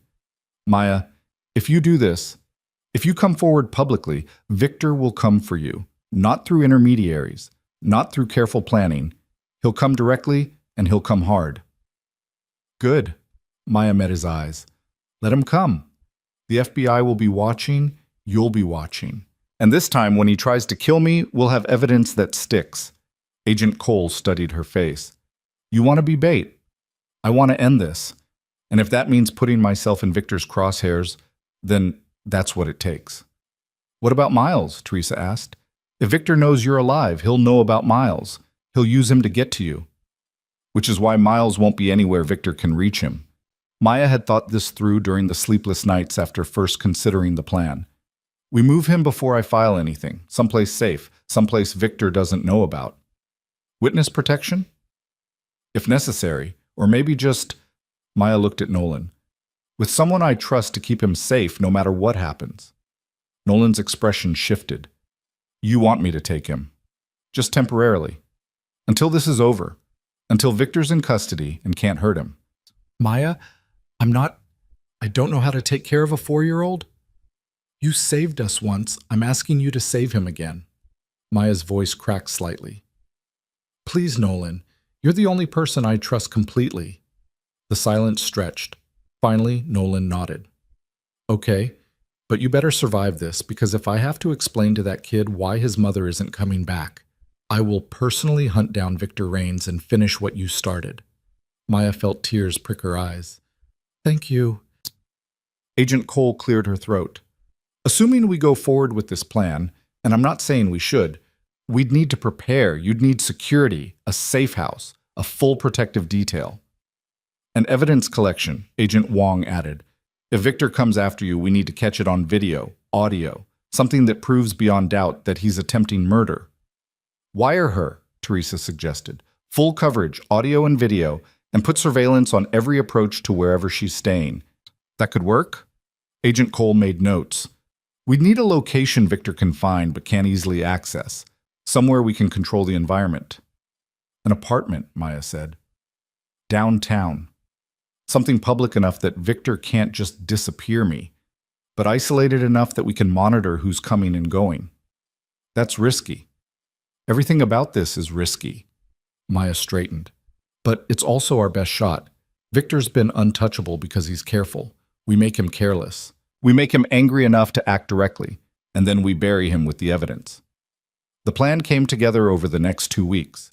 Agent Cole secured approval from her superiors, reluctantly, with about a dozen conditions and contingencies. Nolan found an apartment in a building with good security and sight lines.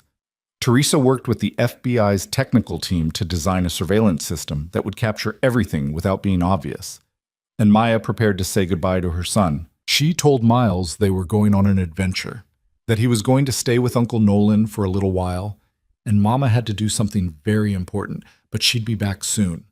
Miles, who'd never known his mother to lie to him, accepted this with the easy trust of a 4-year-old who thought adults had everything figured out. "Will you bring me a present?" he asked, hugging his stuffed dinosaur. The best present. Maya knelt down to his eye level, memorizing his face. "I love you, Miles, more than anything in the whole world. Don't ever forget that." "I love you too, Mama."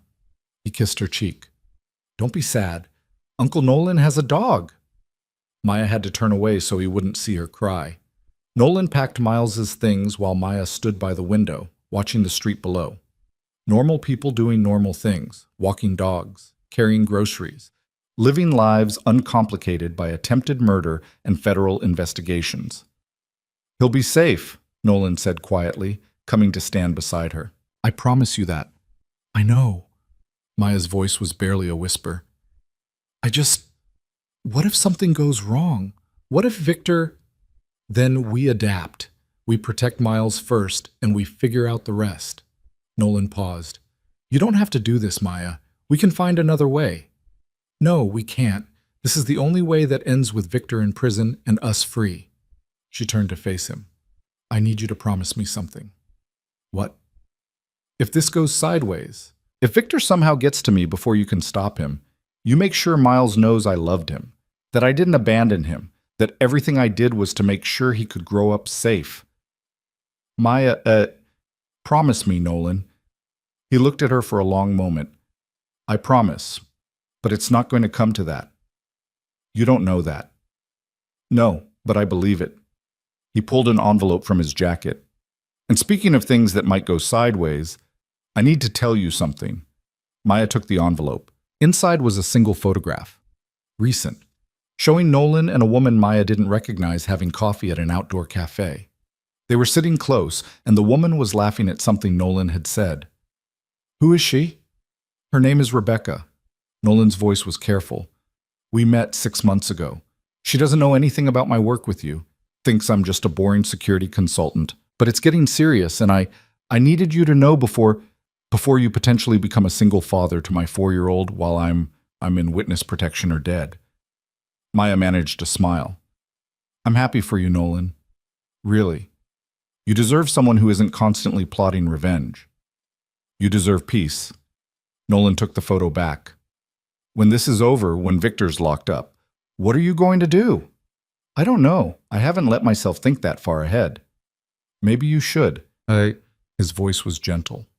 "Because revenge isn't a life, Maya. It's just an ending, and you deserve more than that." She thought about that as they drove Miles to Nolan's house, a modest place in the suburbs with a yard and a dog and everything a kid could want. Miles was thrilled, immediately running off to play with the golden retriever named Scout. He barely noticed when Maya said goodbye, which was good, she told herself. Better that he was happy than scared, but it still hurt like a knife to the chest to drive away and leave him there. The apartment the FBI had secured was on the 8th floor of a converted industrial building. Exposed brick, high ceilings, large windows that overlooked the street. Beautiful in a stark sort of way. And wired so thoroughly with surveillance equipment that Agent Wong joked they could counter heartbeats from the van parked 2 blocks away. Maya moved in with a single suitcase. She'd kept Maya Winter's wardrobe simple, practical clothes, nothing flashy, nothing that would draw attention.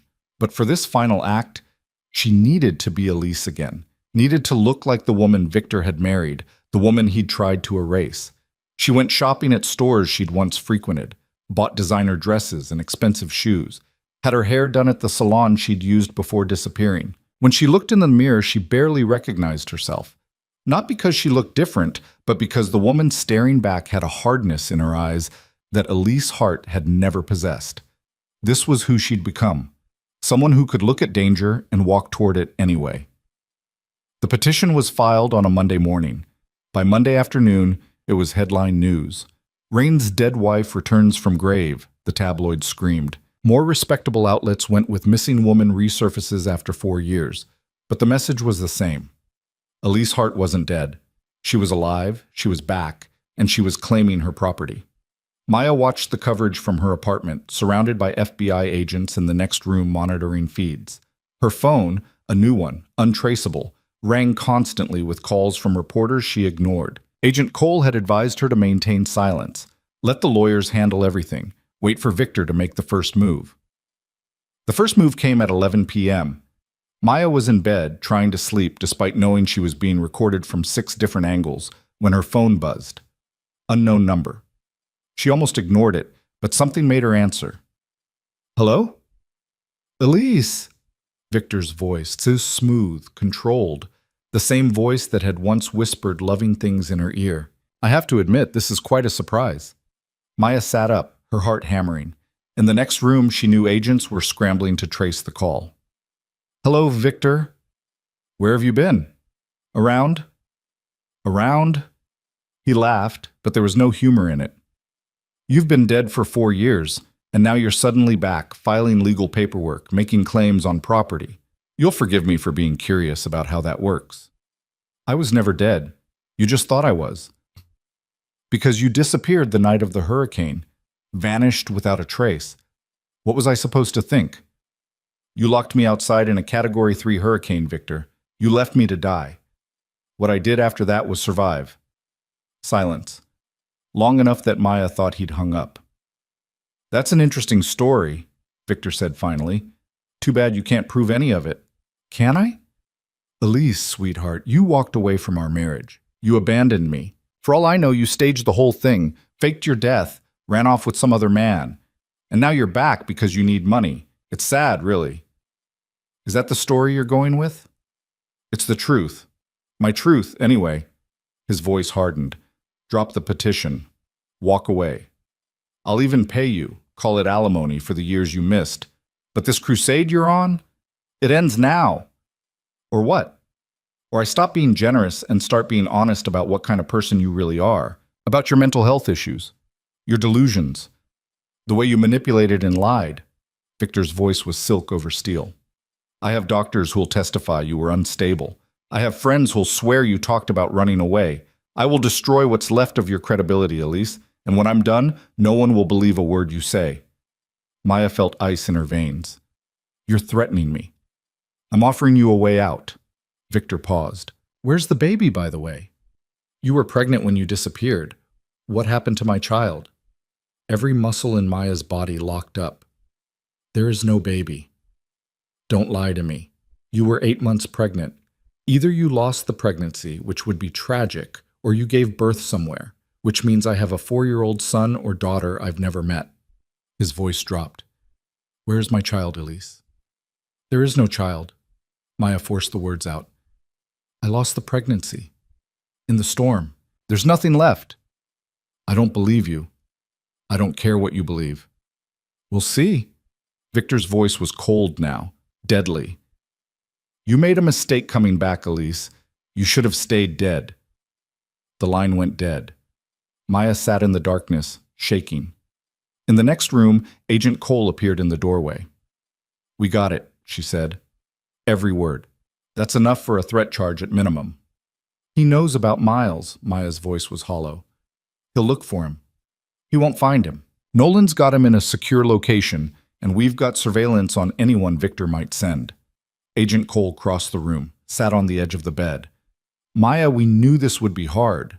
Knew Victor would push back. But you did exactly what we needed. You got him talking, got him threatening you on a recorded line. That's evidence we can use." "It's not enough." "Not yet. But it's a start." The threats escalated over the next week. Phone calls at all hours, always from different numbers. Victor alternated between friendly offers, drop the petition, and he'd make sure she was taken care of, and thinly veiled warnings about what happened to people who crossed him. Maya recorded everything, stayed calm, and waited for him to make a mistake. The mistake came on a Thursday. Maya was coming back from a coffee shop 3 blocks from her apartment, a trip Agent Cole had reluctantly approved because Maya was going stir-crazy, and the coffee shop had good sightlines for the surveillance team. She'd just turned onto her street when a black sedan pulled up beside her. The back door opened. Marla Voss stepped out. She looked different than Maya remembered. Older, though it had only been 4 years. Harder. She was wearing clothes that had probably come from Elise's closet. A cream silk blouse, tailored slacks.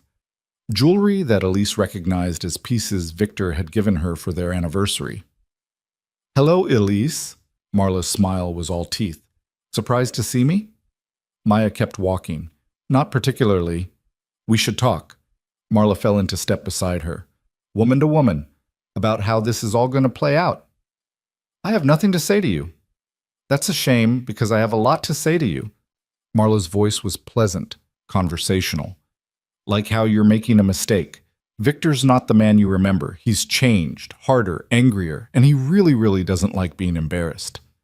"Then he shouldn't have tried to kill his pregnant wife." "Is that what you think happened?" Marla laughed. "Sweetie, you walked out into a storm on your own.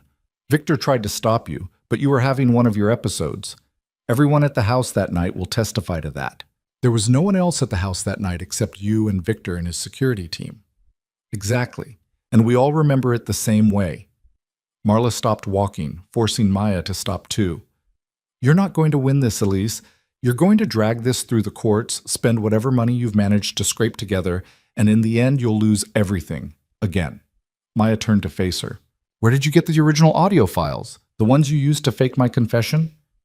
For just a second, Marla's smile slipped. "I don't know what you're talking about." "The recording you played for Victor. The one that made him think I was betraying him. It was good work, really good. But it was fake. And I want to know who helped you make it." "You're delusional." "Am I? Because I'm betting you kept the source files, insurance, in case Victor ever turned on you. You're smart enough to know he's not loyal." Maya leaned in. "Where are they, Marla? Still on your computer? Cloud storage? Hidden somewhere in my house?" Marla's eyes went cold. "You're never getting that house back. It's mine now. Everything in it is mine. Victor gave it to me. Victor can't give away what isn't his. We're still married. Everything we own together is still legally mine. Not for long. Victor's filing for divorce. Mental abandonment. He'll get everything, and you'll get nothing." "Let him try," Maya smiled. "I'll see you in court." She walked away before Marla could respond, forcing herself not to run, not to look back. The surveillance team would have caught everything. Marla approaching her, the conversation, the implicit threats. More evidence for the pile. Back in her apartment, Agent Cole was waiting with a grim expression. "Victor's making his move," she said without preamble. "We just got word from our financial crimes team. He's liquidating assets, transferring money to offshore accounts we can't touch. If he empties everything before we can freeze it, he'll disappear," Maya finished. "Take Marla and run somewhere without extradition." "Exactly, which means we need to move faster than we planned." Agent Cole pulled out her phone. "I'm calling the DA.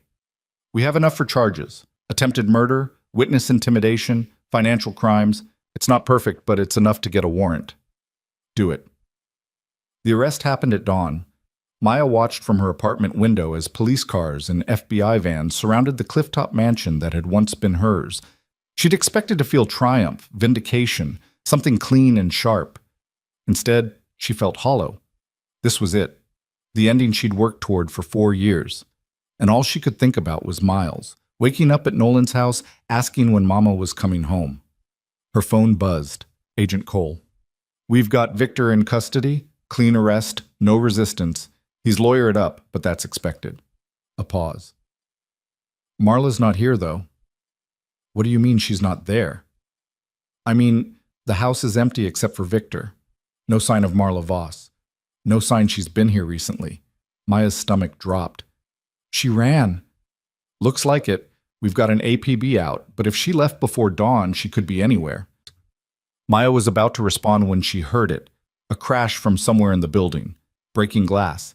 Agent Wong's voice through the surveillance system, sharp and urgent. "Breach on the stairwell. Unknown individual. Armed." The door to Maya's apartment exploded inward. Marla stood in the hallway, wild-eyed, holding a gun that shook in her grip. Behind her, Maya could hear pounding footsteps, agents responding to the breach. But Marla was already inside, already aiming. "You ruined everything." Marla's voice was ragged, desperate. "Everything I worked for, everything I built. He was supposed to marry me, give me the life you threw away. But you couldn't let it go, could you?" Marla put the gun down. Maya raised her hand slowly. "This doesn't end well for you." "It doesn't end well for you either." Marla's finger tightened on the trigger. "If I can't have Victor, if I can't have the house, the money, the life, then neither can you." The shot was deafening in the enclosed space. Maya felt impact, not pain, not immediately, just force that spun her sideways. She hit the floor hard, her vision going gray at the edges. More shots. Different guns, agents pouring into the room, shouting commands. Marla screaming something Maya couldn't parse. The ceiling spinning overhead. Then Nolan's face, appearing from nowhere, his hands pressing against Maya's shoulder where warmth was spreading. "Stay with me. Come on, Maya, stay with me." "Miles," Maya managed. "Tell him—" "You're going to tell him yourself." Nolan's voice was fierce. "You're not dying. I won't let you." The world faded to black before Maya could argue. She woke to white walls and the steady beep of monitors. Hospital, the smell of antiseptic, voices murmuring somewhere beyond her field of vision. Pain in her shoulder, but distant, muted by whatever drugs they'd pumped into her system. "Maya." Nolan's voice, rough with exhaustion. "Thank God." She turned her head slowly. He was sitting beside her bed, unshaven, wearing the same clothes he'd been wearing when— "Miles." The word came out as a croak. "Where's Miles?" "Safe. Still at my place with Rebecca. He doesn't know anything happened." Nolan reached for her hand. "You've been out for 18 hours. The bullet hit your shoulder, through and through, missed everything vital. The doctors say you were lucky." "Marla. In custody. She's facing attempted murder, breaking and entering, weapons charges. The FBI has her on video shooting you. It's over." Maya closed her eyes. Over. The word should have brought relief, but all she felt was tired. So tired she could sleep for a year. "Victor?" she managed. "Arraigned this morning. Denied bail. Flight risk. He's looking at 20 years minimum on the financial crimes alone, and that's before the DA adds attempted murder charges for what he did to you the night of the hurricane." Nolan squeezed her hand gently. "Agent Cole used everything you gave them. Every document, every recording, every piece of evidence you spent 4 years collecting.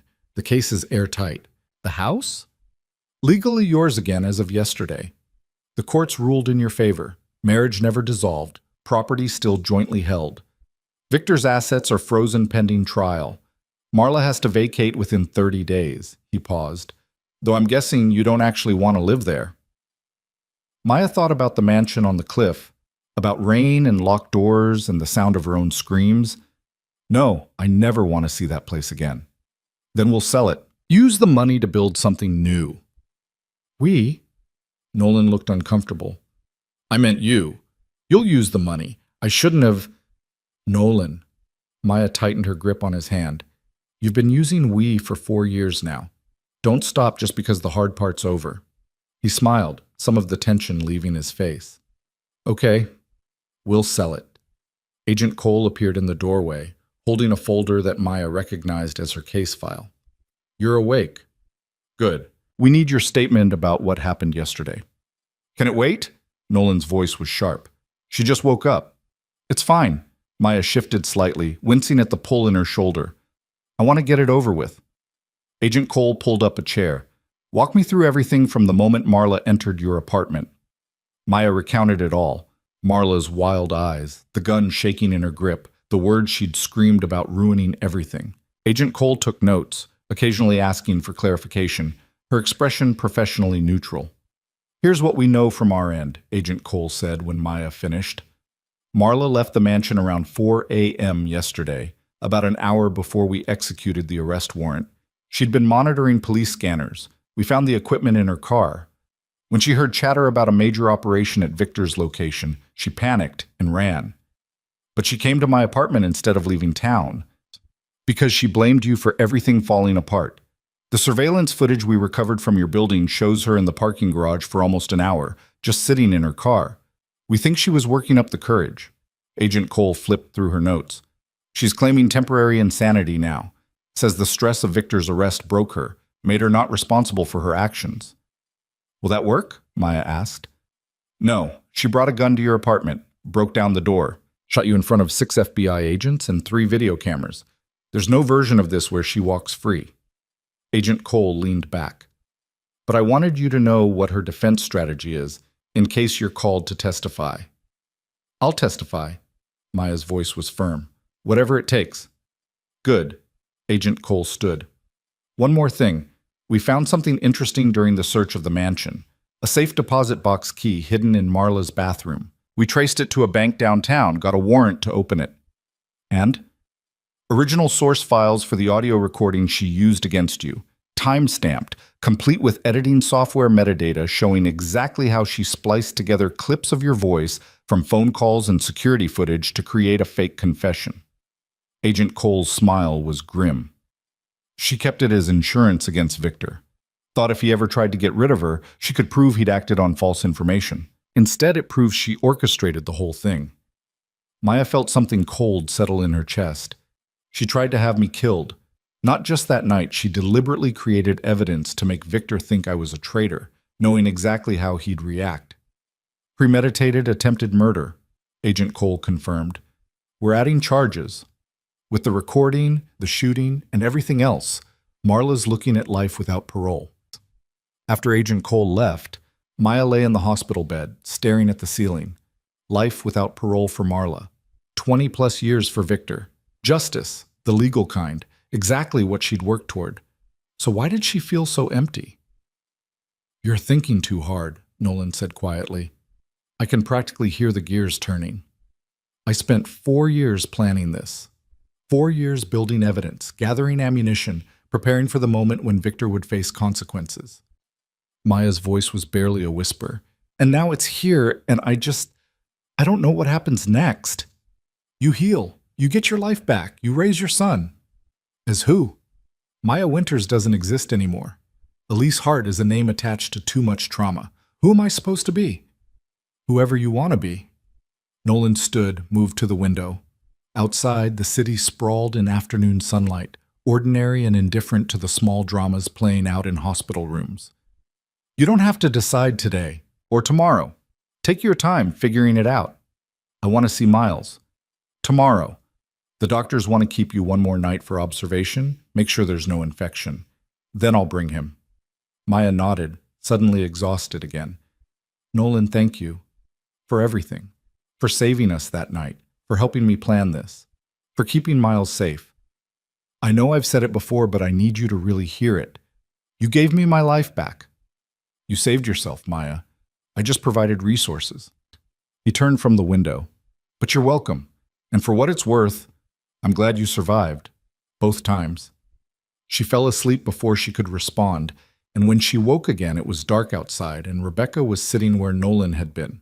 Nolan's girlfriend, fiancée now, judging by the ring on her left hand, was younger than Maya had expected. Early 30s, dark hair pulled into a practical ponytail, wearing jeans and a sweater that suggested she'd come straight from somewhere casual. Sorry, Rebecca said when she noticed Maya was awake. Nolan had to take Miles to his soccer practice. He asked me to sit with you until he got back. I hope that's okay. You don't have to babysit me. I'm not. I wanted to meet you. Rebecca smiled. Nolan's told me some things, obviously not everything, but enough to know you've been through hell, and I wanted to say thank you. For what? For trusting him with Miles. Nolan doesn't talk about his past much, about the people he's lost, but I know taking care of your son has been important to him, given him something to focus on besides work. Rebecca paused.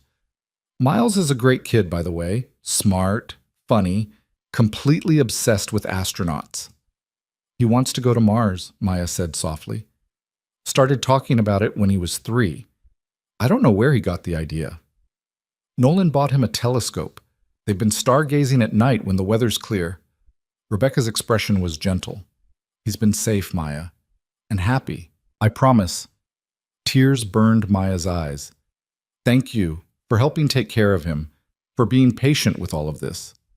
Nolan loves you, Rebecca said simply. Not romantically. I know that. But he loves you like family, and that means Miles is family too. I'm okay with that. They sat in comfortable silence until Nolan returned with Miles, who came barreling into the room with all the energy of a 4-year-old who'd been told to be careful and immediately forgot. Mama! He stopped at the edge of the bed, suddenly uncertain.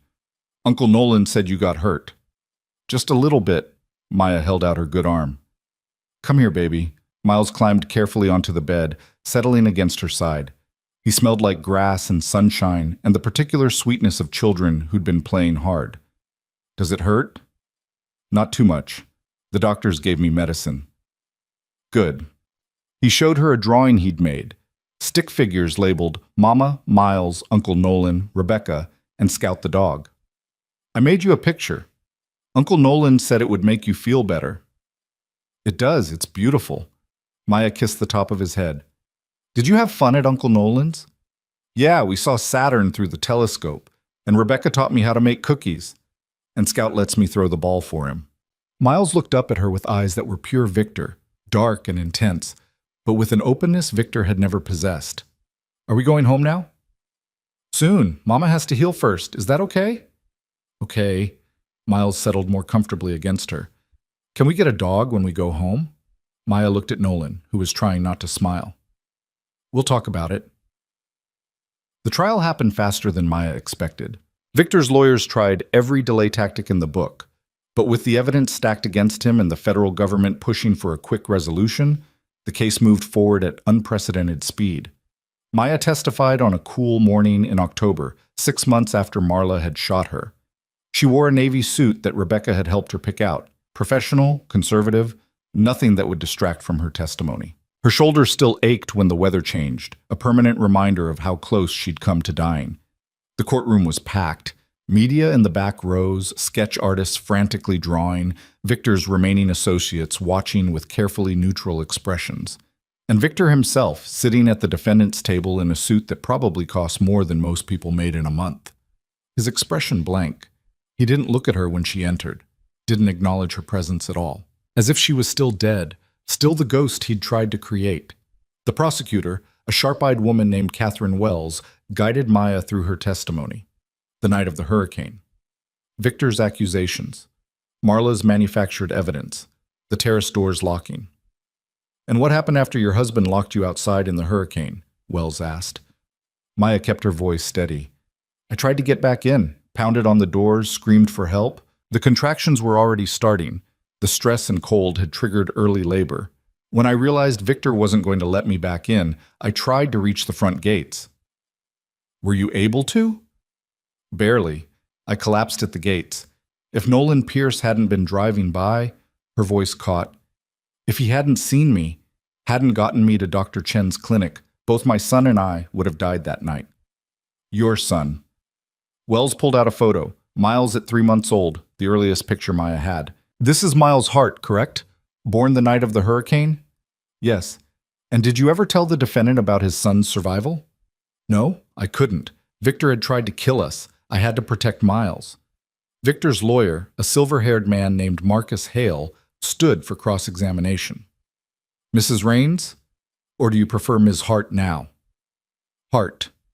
Ms. Hart, You claim my client locked you outside during a hurricane with the intent to kill you. Yet you have no physical evidence of this, correct? No video, no witnesses besides yourself? Marla Voss was there. She witnessed everything. Ms. Voss, who is currently facing her own charges and has every reason to lie to reduce her sentence. Hale smiled coldly. Convenient that your only witness is someone who benefits from corroborating your story. Marla doesn't benefit from the truth. The truth is that she created fake evidence to make Victor think I was betraying him. She orchestrated the whole situation. According to audio files that Ms. Voss claims were planted in her possession by unknown parties, we only have your word that she created them. You have the metadata. Maya's voice was sharp. Timestamps showing exactly when the files were edited. Software traces proving what tools were used. That's not my word, that's digital forensics, which can be manipulated by anyone with sufficient technical knowledge.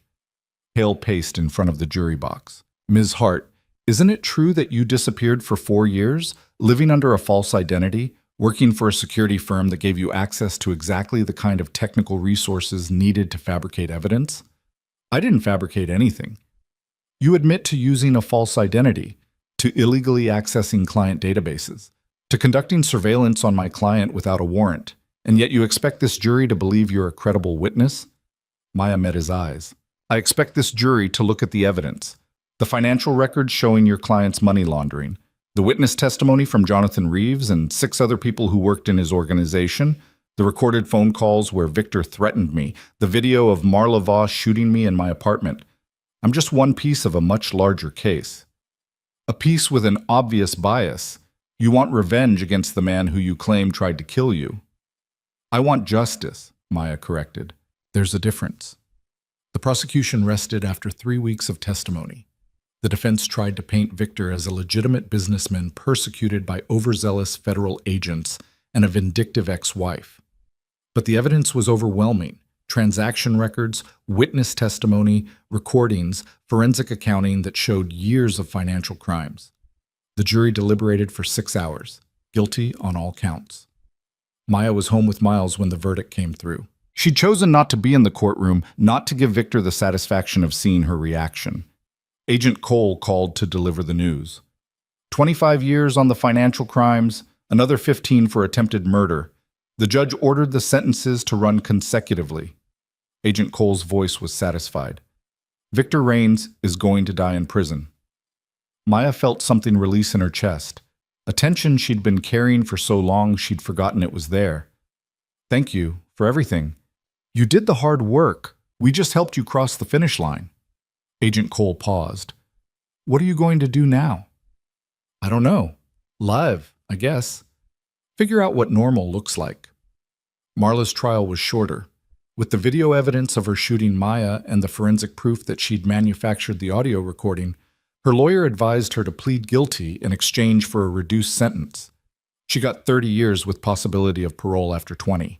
Maya attended Marla's sentencing, sitting in the back row where Marla couldn't see her. She watched the woman who'd once stood beside Victor and laughed while Maya pounded on locked doors, watched her cry and beg for mercy from a judge who had none to give. And Maya felt nothing, no triumph, no satisfaction, no anger, just a distant acknowledgement that this chapter was finally closed. The mansion sold for $8 million. Maya kept none of the furniture, had everything auctioned off and donated the proceeds to women's shelters and organizations that help domestic violence survivors.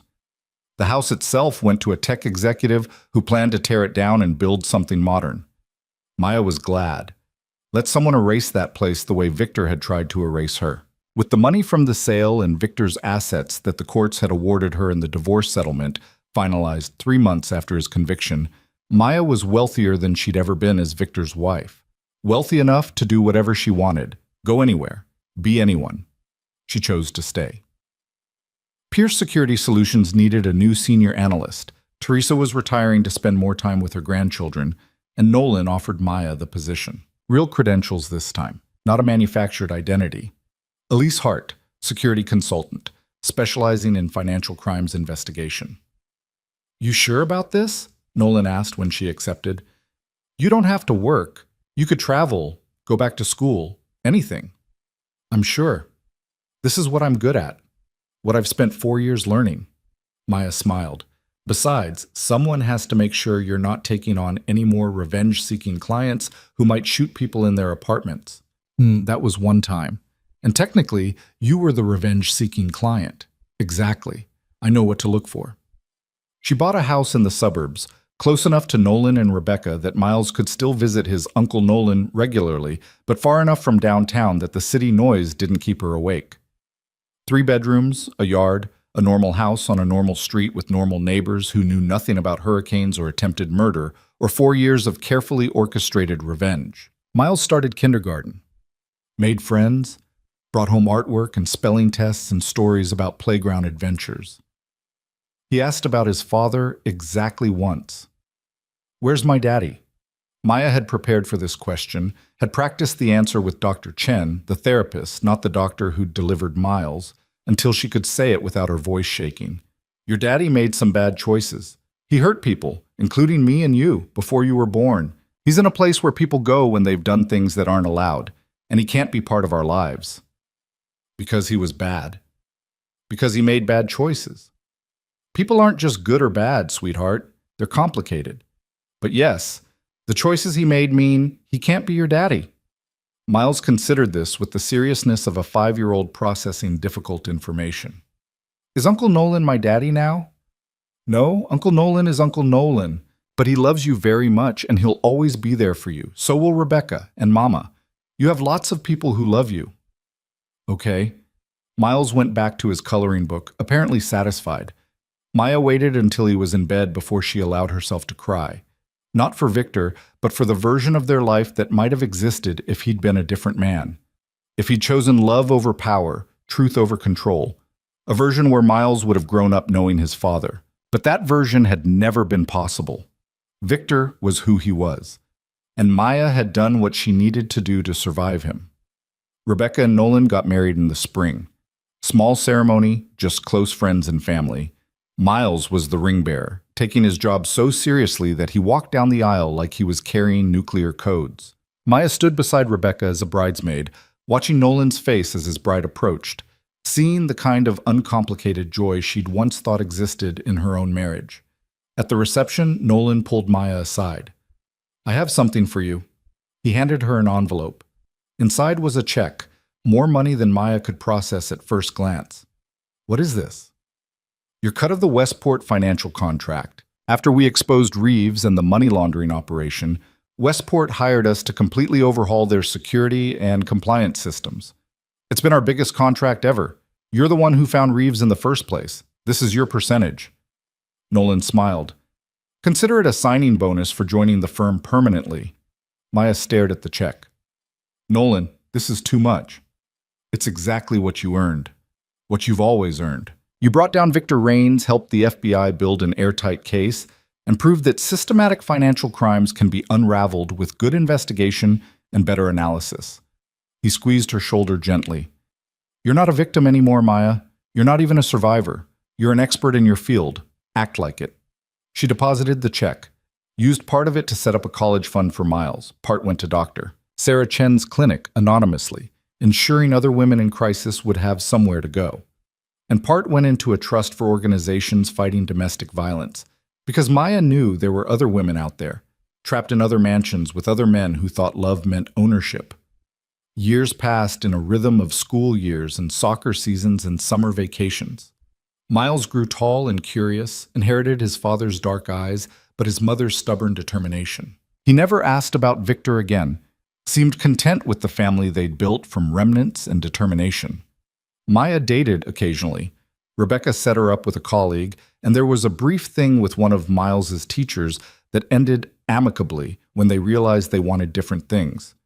But mostly she focused on work and Miles and building a life that felt solid. Real.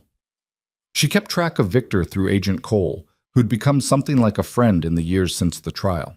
He'd been transferred to a federal facility in Pennsylvania, lost in appeal. Spent his days in prison, just like the people whose lives he'd destroyed. Marla was in a different facility, in Oregon. They would never see each other again. On the 5th anniversary of the verdict, Maya received a letter forwarded through her lawyer, Victor's handwriting on the envelope. She almost threw it away unopened. But curiosity, or maybe a need for closure, made her break the seal. The letter was short. Elise, I know you'll never forgive me. I'm not asking you to. I'm not even asking you to believe this, but I need to say it anyway. I'm sorry. For that night, for everything. You deserve better. Miles deserved better. I was angry and paranoid and convinced that power was the only thing that mattered. I was wrong. I've had a lot of time to think about that, about who I was and what I destroyed. I can't fix it, can't take it back. But I'm sorry. I hope you've built a good life. I hope Miles is happy. And I hope someday you can think about what we had before everything went wrong and remember that some of it was real. At least on my end. Victor. Maya read it twice. Then she put it through her shredder and took Miles to the park. Some apologies were too late.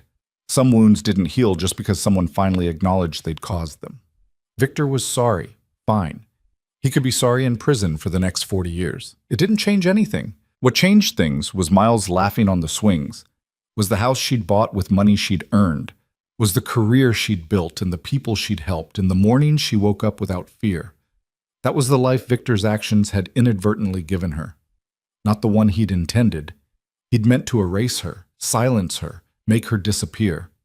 Instead, he'd forced her to become someone stronger, someone capable, someone who'd looked at impossible odds and decided to fight anyway. Miles turned 10, started asking questions about maybe joining the school's robotics club, about whether they could get a telescope like Uncle Nolan's, about whether Mars would really be colonized in his lifetime. Maya listened to his dreams and thought about the night he'd been born, in a hurricane, in a clinic with no birth certificate, to a mother who'd been left for dead. He'd come so far. They both had. On Miles's 11th birthday, Maya took him to the courthouse. She'd been planning this for months, working with lawyers, filling out paperwork, making sure everything was perfect. "Why are we here?" Miles asked, looking around the marble hallways with curiosity. "Because I have a present for you." Maya knelt down to his level. "A really big one, but I need you to understand what it means first. Okay? When you were born, Mama was in a difficult situation. I had to give you a made-up last name to keep you safe. Winters. Maya and Miles Winters. But that was never our real name." Miles's eyes went wide. "What's our real name?" "Hart. Elise and Miles Hart." Maya pulled out the paperwork. "And today, if you want to, we're making it official, changing your name legally, so you'll be Miles Hart for real, forever." "What about my first dad? Don't I have his name?" Maya had prepared for this too. "Your biological father's name was Rains, but he gave up the right to be your father when he tried to hurt us. You don't have to carry his name if you don't want to. You get to choose." Miles thought about this seriously. "I want to be Miles Hart, like you." "You're sure?" "I'm sure. We're a team, Mama. We should have the same name." The paperwork was processed in 30 minutes.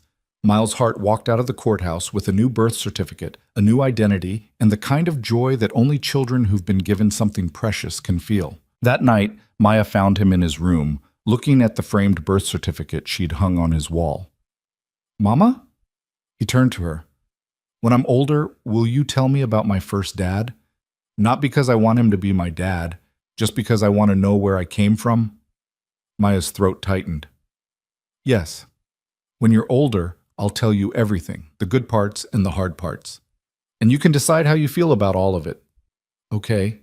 Miles hugged her. "I love you, Mama." "I love you too, baby. More than anything in the world." At 15, Miles did ask for the whole story. Maya told it over a weekend, sitting in their living room with photo albums and old newspaper clippings, and the kind of honesty she'd promised herself she'd give him when the time came. She told him about meeting Victor, about the whirlwind romance that had seemed like a fairy tale, about the slow realization that the man she'd married wasn't who she'd thought, about the hurricane and Nolan and Dr. Chen and the 4 years spent building a case. Miles listened without interrupting. When she finished, he was quiet for a long time. "That must have been scary," he said finally. "It was terrifying, but I had you, and I couldn't let anything happen to you. Do you ever wish he was different? That he could have been a real dad?" Maya considered the question honestly. "Sometimes. Not because I want him back, I don't, but because you deserved a father who loved you, and he was too broken to be that person. I have Uncle Nolan and Aunt Rebecca and you. Miles smiled, still open, still trusting, despite everything he'd just learned. That's enough. Maya graduated from Pierce Security Solutions 3 years later when Nolan retired and sold her the company.